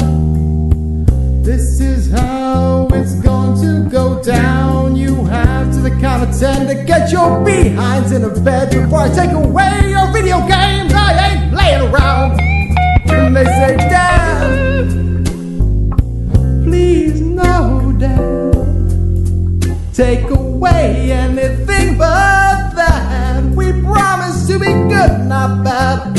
Won't you please give us one more chance? I say, alright, good night, turn the light out. I don't want to hear any more mugging about.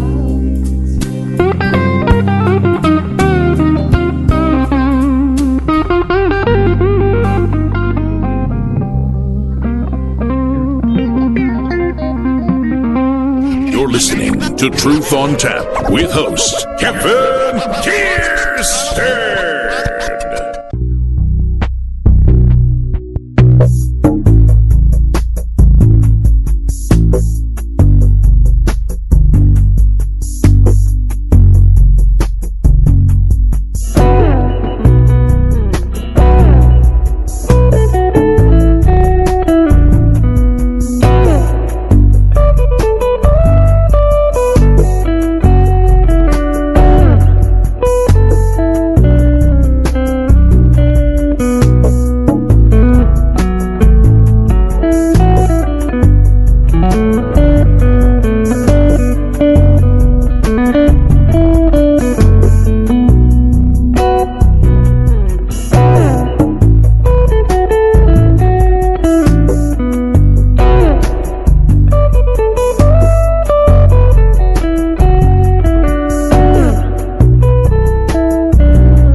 to Truth on Tap with host Kevin Kierstead.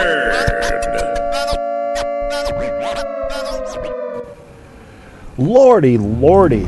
I heard a little rumor that iHeartRadio might be racist. Blake, how could they say that to my English brothers? You have bad teeth and a whole bunch of other English stereotypes. I was deeply hurt. I would have been hurt too.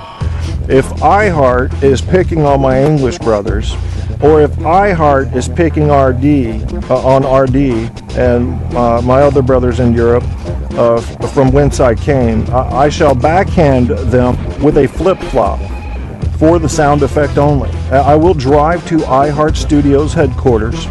I will take a pair of flip-flops in because I have two hands, and I will go on a back-slapping, bitch-smacking, flip-flopping spree. I say that 3 times quickly.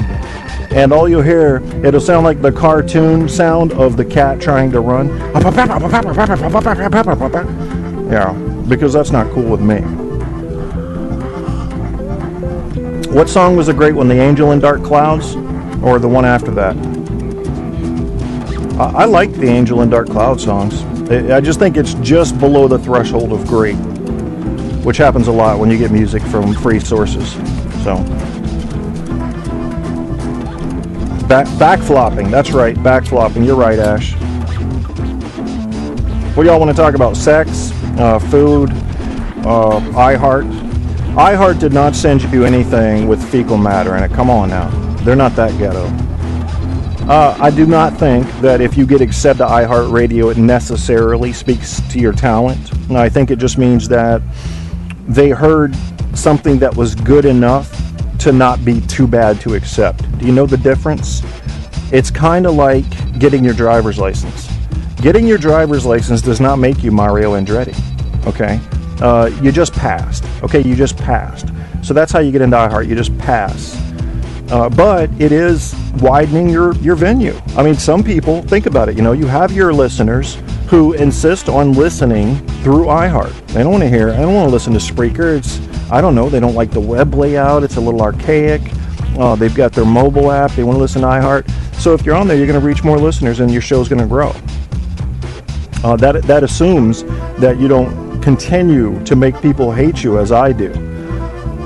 I don't know why you guys are still with me. I've chased off just about everybody. I mean, you'll find me routinely both defending and offending this administration and the last one. That isolates me from just about everybody.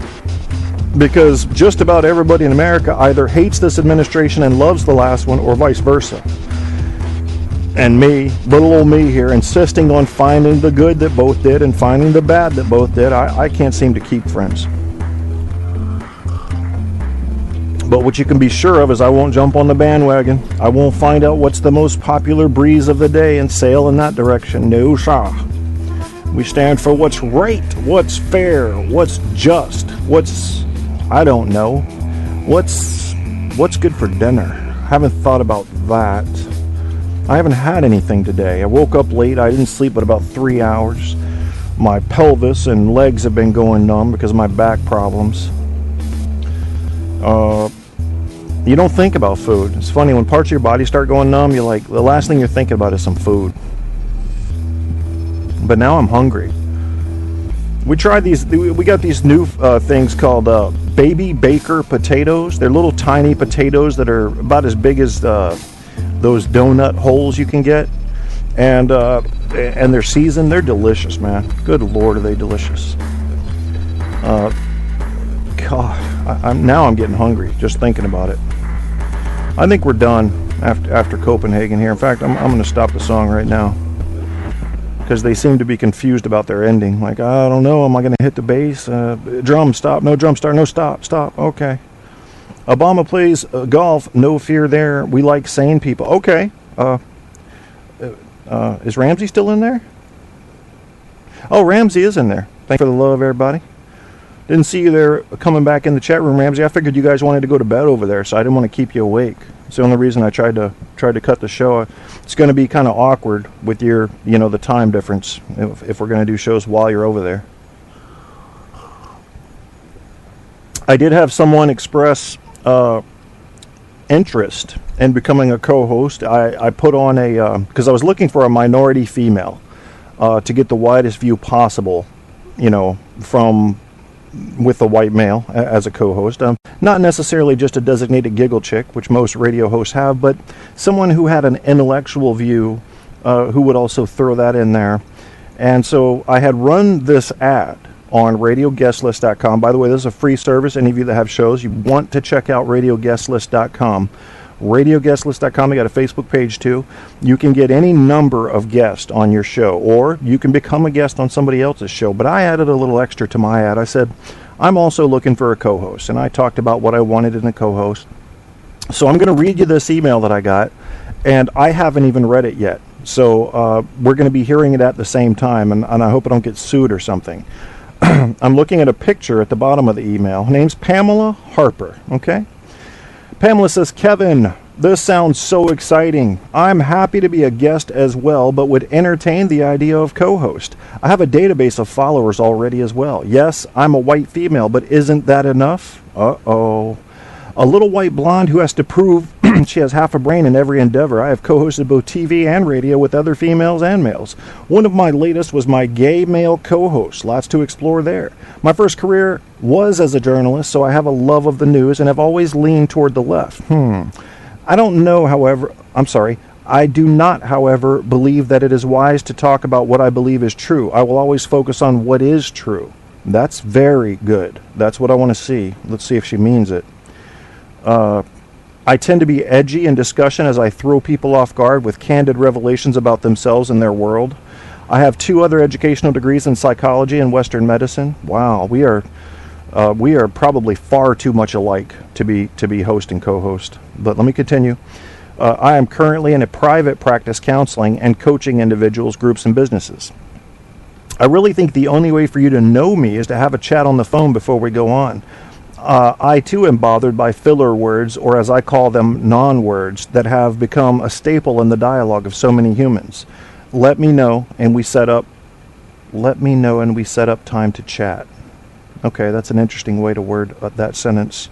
She's out of California, Laguna Hills, PamelaHarper.com. I don't know. What'd you think about that letter I just read you, folks? Do you sound like somebody who might be a good co-host for this?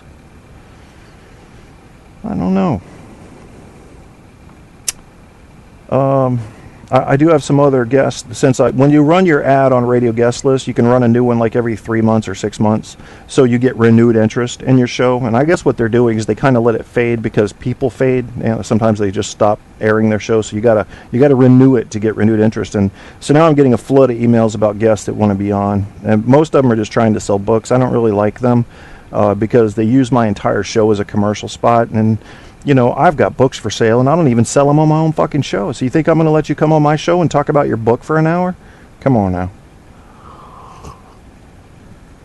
You can mention your book, but we got to talk about something that people care about. And if that happens to be your book, well, we'll talk about that too. Let's see what's going on in Le Chat. That's too white. Yeah, it's too white. I'm an intellectual white girl. Ash, are you looking to be a co-host for somebody? I know that, what's her name that was in the chat room earlier? I don't see her right now, but Val. Val has a great radio voice, but she seems very reserved. You know how they are, though. The ones that have the librarian voices? Yeah, they're the ones you watch out for.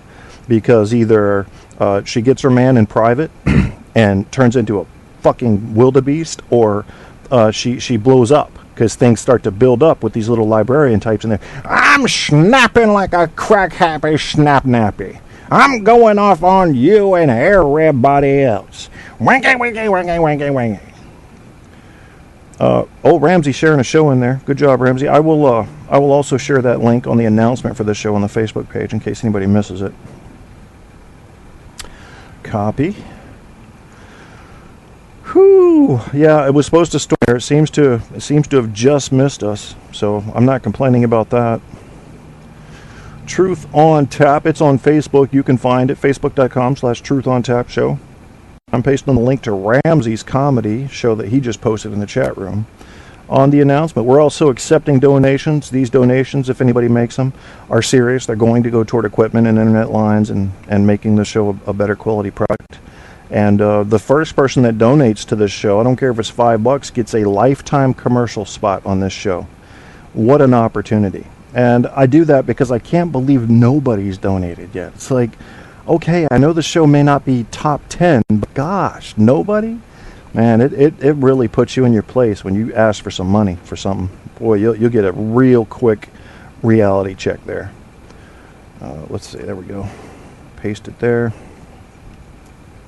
Yeah, once you bring money into something, everything changes, doesn't it? Doesn't matter if it's a relationship or anything like that. You've heard the old phrase, if you want to lose a friend, make him alone. It's true. Something about money. I was just hoping to find some rich dude on a bunch of prescription medications that'd be just like, I'm gonna die anyway. Fuck it, take $1 million. I like your show, you know. And y'all think I would take that and jump the border and go to Mexico and say fuck y'all, but I wouldn't. I would turn this show into an empire of truth. Oh, truth would be falling out of speakers all over the world. People would be like, oh my God, I didn't know that was the truth. Alex Jones has been lying? Yeah, goddamn right he has. Goddamn right he has. Oh, let's see. Maybe you need a PayPal link saying not all people do the face. Good point, Andrew. I'll put one on there. Underneath the ad on Facebook for the donate, which is gofundme.com, I will put a PayPal link, but ain't nobody giving.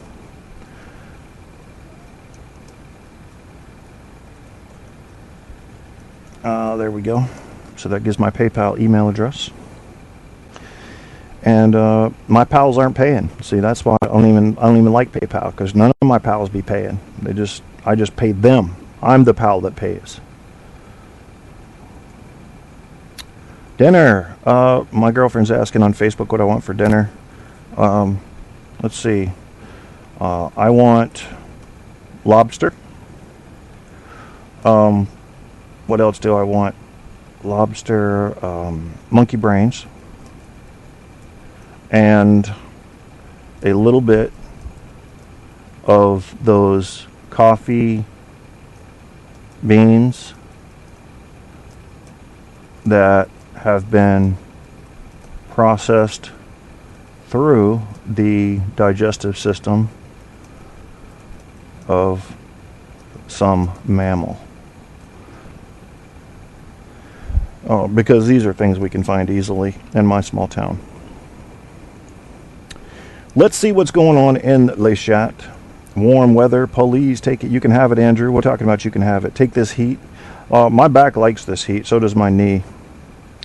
But for the most, I mean, I used to love the winter because I liked snow skiing. You guys snow ski? Anybody in the chat room snow ski? It took me about 10 trips, and I became intermediate, upper level, intermediate level skier.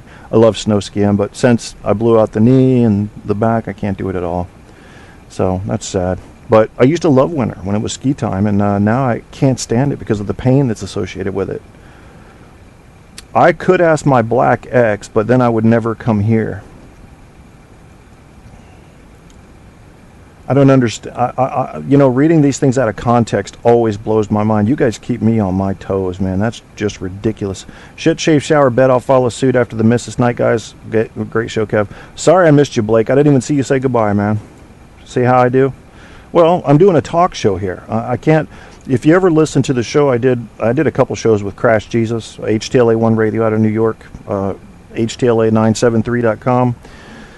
And he said, be careful with the chat, because remember, this is going to be a podcast after you do it live. And the last thing people listening to the podcast care about really is what's going on in your chat room.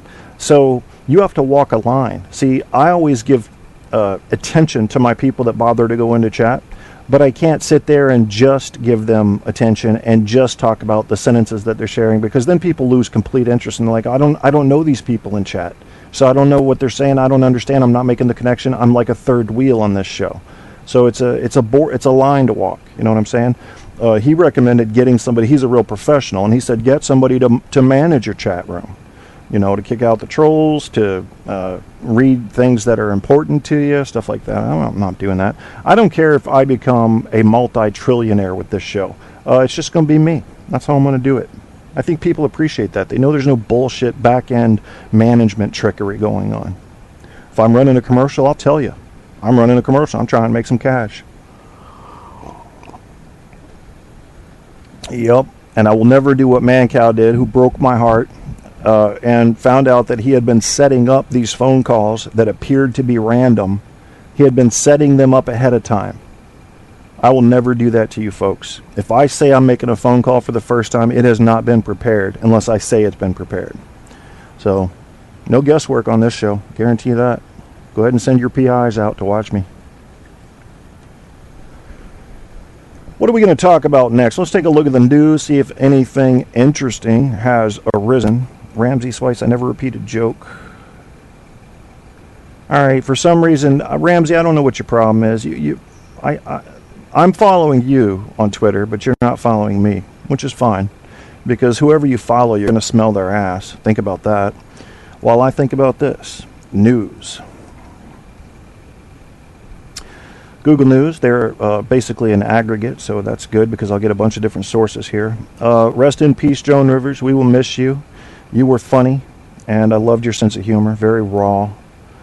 Kind of a Betty White edge to it. Joan Rivers' advice to Louis C.K., know when you're lucky. I think that's good advice. Joan Rivers, stand-up comedy's neglected pioneer. I think Ramsey should do a special tribute to Joan Rivers. Uh-oh. Well, this is on Fox News now, so put your thinking cap on, because now you got to filter through bullshit. Ex-Virginia governor wife found guilty on corruption charges. Whew. That's my state, y'all. Homeboy going to jail. Yeah, gifts and loans from wealthy businessmen. People get corrupt. It's hard to find somebody that won't corrupt in light of new power. It really is.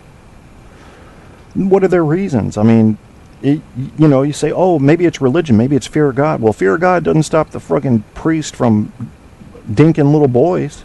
So what fear within someone will keep them honest? What if it's not a fear? What if I told you I was honest because it's the right thing to do?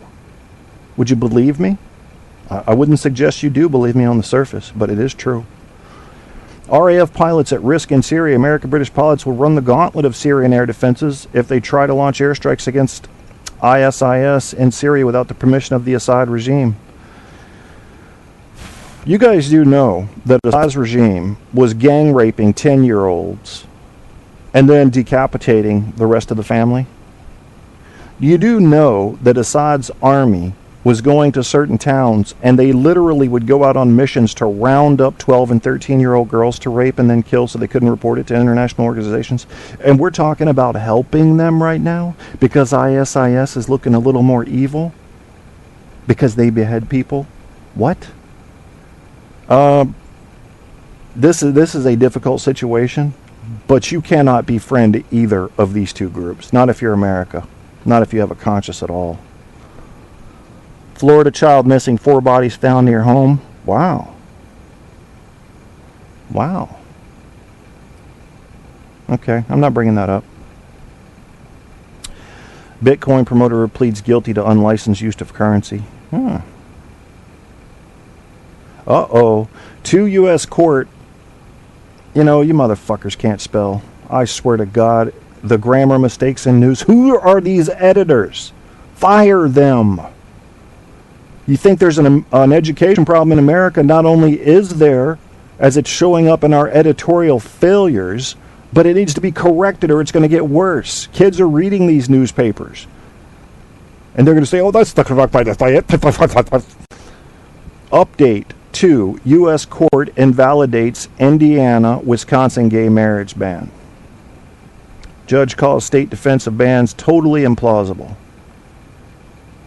Oh, well.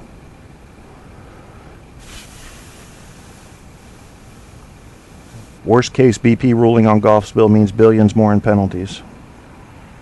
Good. It was so sickening to see that line of commercials they ran after the Gulf oil disaster. And, oh, we're cleaning it all up, yeah.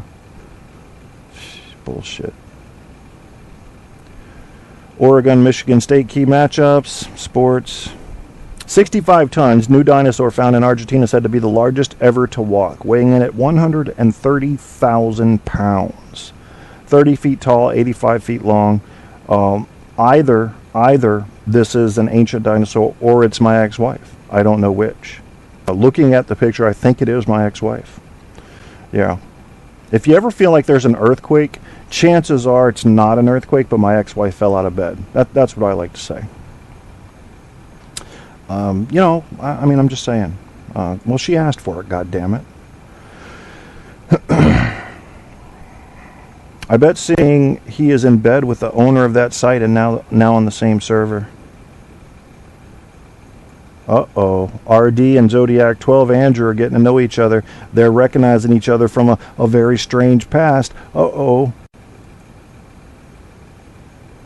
AJ want to be PS.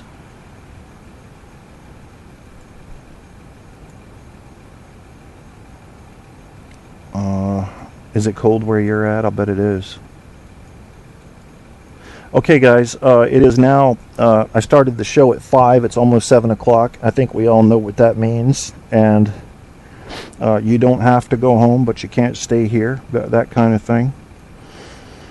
The main point of this show tonight was to get a reintroduction of comedian Ramzy Sweis and his very talented, gifted, and intelligent cousin, Diane, on, who can give us a look at America, one as a citizen who is now in Jordan on a trip, and one who is not a citizen but has visited America. So they've gone back and forth. They've worked around in the Middle East. You know, I've got guys in the chat right now from Australia, England. We need a worldwide view, and I know I focus on America, guys. I mean, it's kind of my thing. If you do a show, you want to talk about your own country. But what I need that some shows don't need is outside viewpoints, because that's the only way to get the complete picture. And some people don't want the complete picture. They really don't. They want the narrowly defined, this is what America is. I already know. I don't need to learn any more about it. Not so much with me. So what I'm going to do then is I'm going to play one song on the way out. I wish I had a funny one, but I kind of do as far as the name goes. Texas Radio Fish, Funk Change, featuring Mana Junkie, Spinning Merkaba, and something else. I can't read the whole thing. The title's so long. So I will play that, and then that will be the end of the show. Does anybody in chat have any closing thoughts that they'd like to get me to talk about on the way out? And if you'll kindly listen to the Jeopardy theme playing in my subconscious right now, you'll feel a little bit of pressure to try to get that out in under 30 seconds. Still mates with Rocket, by the way. We're not talking about faggoty angels or faggoty angel wings on this one. And you know, I from the way I've heard Heaven described, it does sound relatively gay. I don't think I would like it. I just, you know, if Heaven is like an island resort, okay, I want in there, but not if it's hopping around on clouds with white gowns on and shit. That sounds completely, very creepy to me. I don't want to do that. I wonder if you can like elect, okay, you've been good enough to go to heaven, but because you've been good enough to go to heaven, you could also elect purgatory.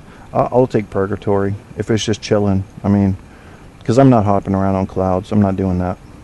Even if I go there and I'm forced to go there, I'm just going to lay down on a cloud and say, fuck it. You know, I'm not doing this flying around shit. Take my halo. I know. Can I do a radio show so I can complain and tell the people on earth about how fucked up heaven is, because you all think it's great because you're all so afraid to speak out against God, and I'm telling you, it's like walking around on cotton balls, hearing gay music the whole time. I'm in the mood for a little metal if I can. We listened to Pete for about 6 months, I think. We created a chat group. If I'm seeing like the chat, the group sort of died. They're talking about, I don't know where Kim is, Andrew. Kim is in and out. She's got 2 boys. School just started. So she's in and out. You never know when Kim's going to show up, really, in the chat. But we do go ghost hunting together. So I tend to do shows back there whenever we're broadcasting from a certain area. There's one area, it almost always fails. So if we're at the other area that we like to broadcast from, we'll do that, and she'll be on the show. That'll probably be within a week. I'll have her on at least once a week, if we're doing ghost hunting. But when it gets cold, first year I started ghost hunting, I could handle the cold. Now I can't. So that's going to be a challenge. All right, well, that's going to be the end of this show. I appreciate everybody who bothered to come and listen, everybody who bothered with the chat. Andrew Zodiac 12, RD was in there, Ramzy stopped by again, Ash was in there, PD was in there, RD, CD, yeah, all kinds of little acronyms going on there. And Blake and Jade was in there, Val was in there. And I don't know who all else. Mandy stopped by. If I missed you, I'm so sorry, guys. But you can come and smack me in the face with a flip-flop if you like for forgetting your name. Thank you, Andrew. I appreciate it. Thank you for bothering to listen to my little show out here in the little southeastern corner of Virginia, from whence I claim that the world is not a fair place and it can become more fair. Ultimately, that's what I'm doing. You're very welcome, PD. Thank you for coming by as well. And I still want to have RD on, but he just wants to chat. Maybe we'll use Unseen to chat, and then I can have him on. Because, as you guys can see, you're probably starting to get a sense of the fact that I love outside views of America, and I love to look at outside cultures, because it gives America a little taste of the world. And many of us have not been outside this country. I mean, I was in the military, and I was only in Canada. Other than that, I haven't been out of America. So I think we need to expose Americans to your culture, whatever that is, and that makes me feel like I'm doing something for my fellow Americans, as well as helping to introduce your culture into it so that when the time comes for the average American, it's better accepted. They have a little foreknowledge. Because it's so freaking boring and narrow-minded to just say, oh, it's America. We're everything. Have you ever noticed a lot of American travelers will go to a foreign country and treat the people there as if they are guests in America?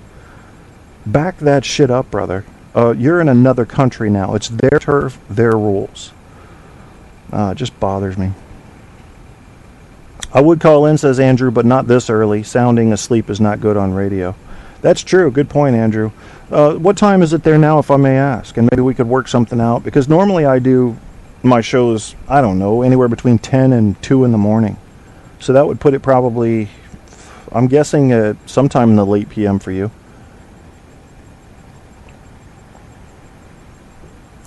No, I'd be about 7 hours. I'm thinking you're probably 7 or 8 hours difference. So if I did one at 2 in the morning, I'm thinking that would probably be about 6 p.m. for you. I don't know. We'll figure that out another time. Yeah, your guys 9 a.m. Your guys 9 a.m. Friday. Oh, okay. So you're, let's see, actually you're 12, 13, 14 hours ahead. Wow. Okay. Well, I got to learn my world times again. I used to know them. My OC friends, they are the toughest men in the world. I was watching a video tutorial on using Audacity, the sound editor, and the dude tried to sound like a girl. He was making a play, and he said, even though I'm too manly to sound like a woman. And I was like, there they are. There's my Australian brothers right there. They be wrestling alligators, all that shit. It is 1 a.m. For RD in Holland. I'm from Holland. Isn't that weird? Gold member.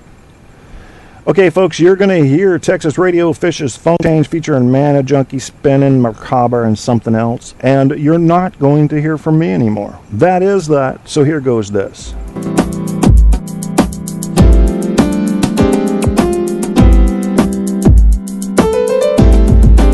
Truth on Tap is now flowing from iHeartRadio. Get your Kierstead fix by Googling Truth on Tap with Kevin A. Kierstead. All the truth you can handle running hot on iHeart, Facebook, Spreaker, and more. You want the truth? You can't handle the truth on Tap.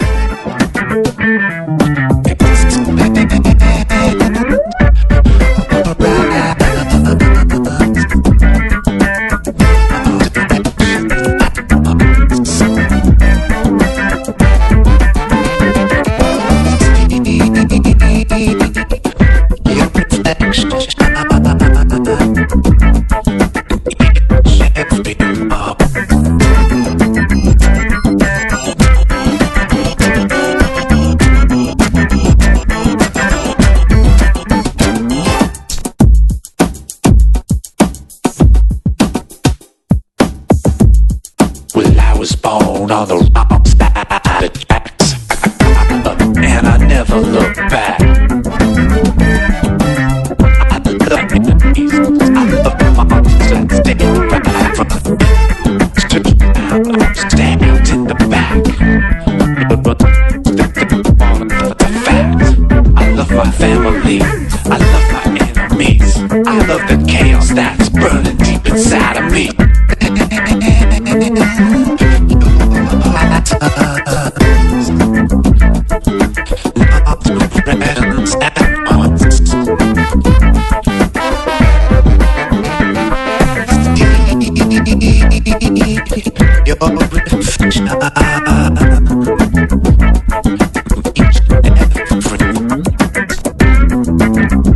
I love all the bad.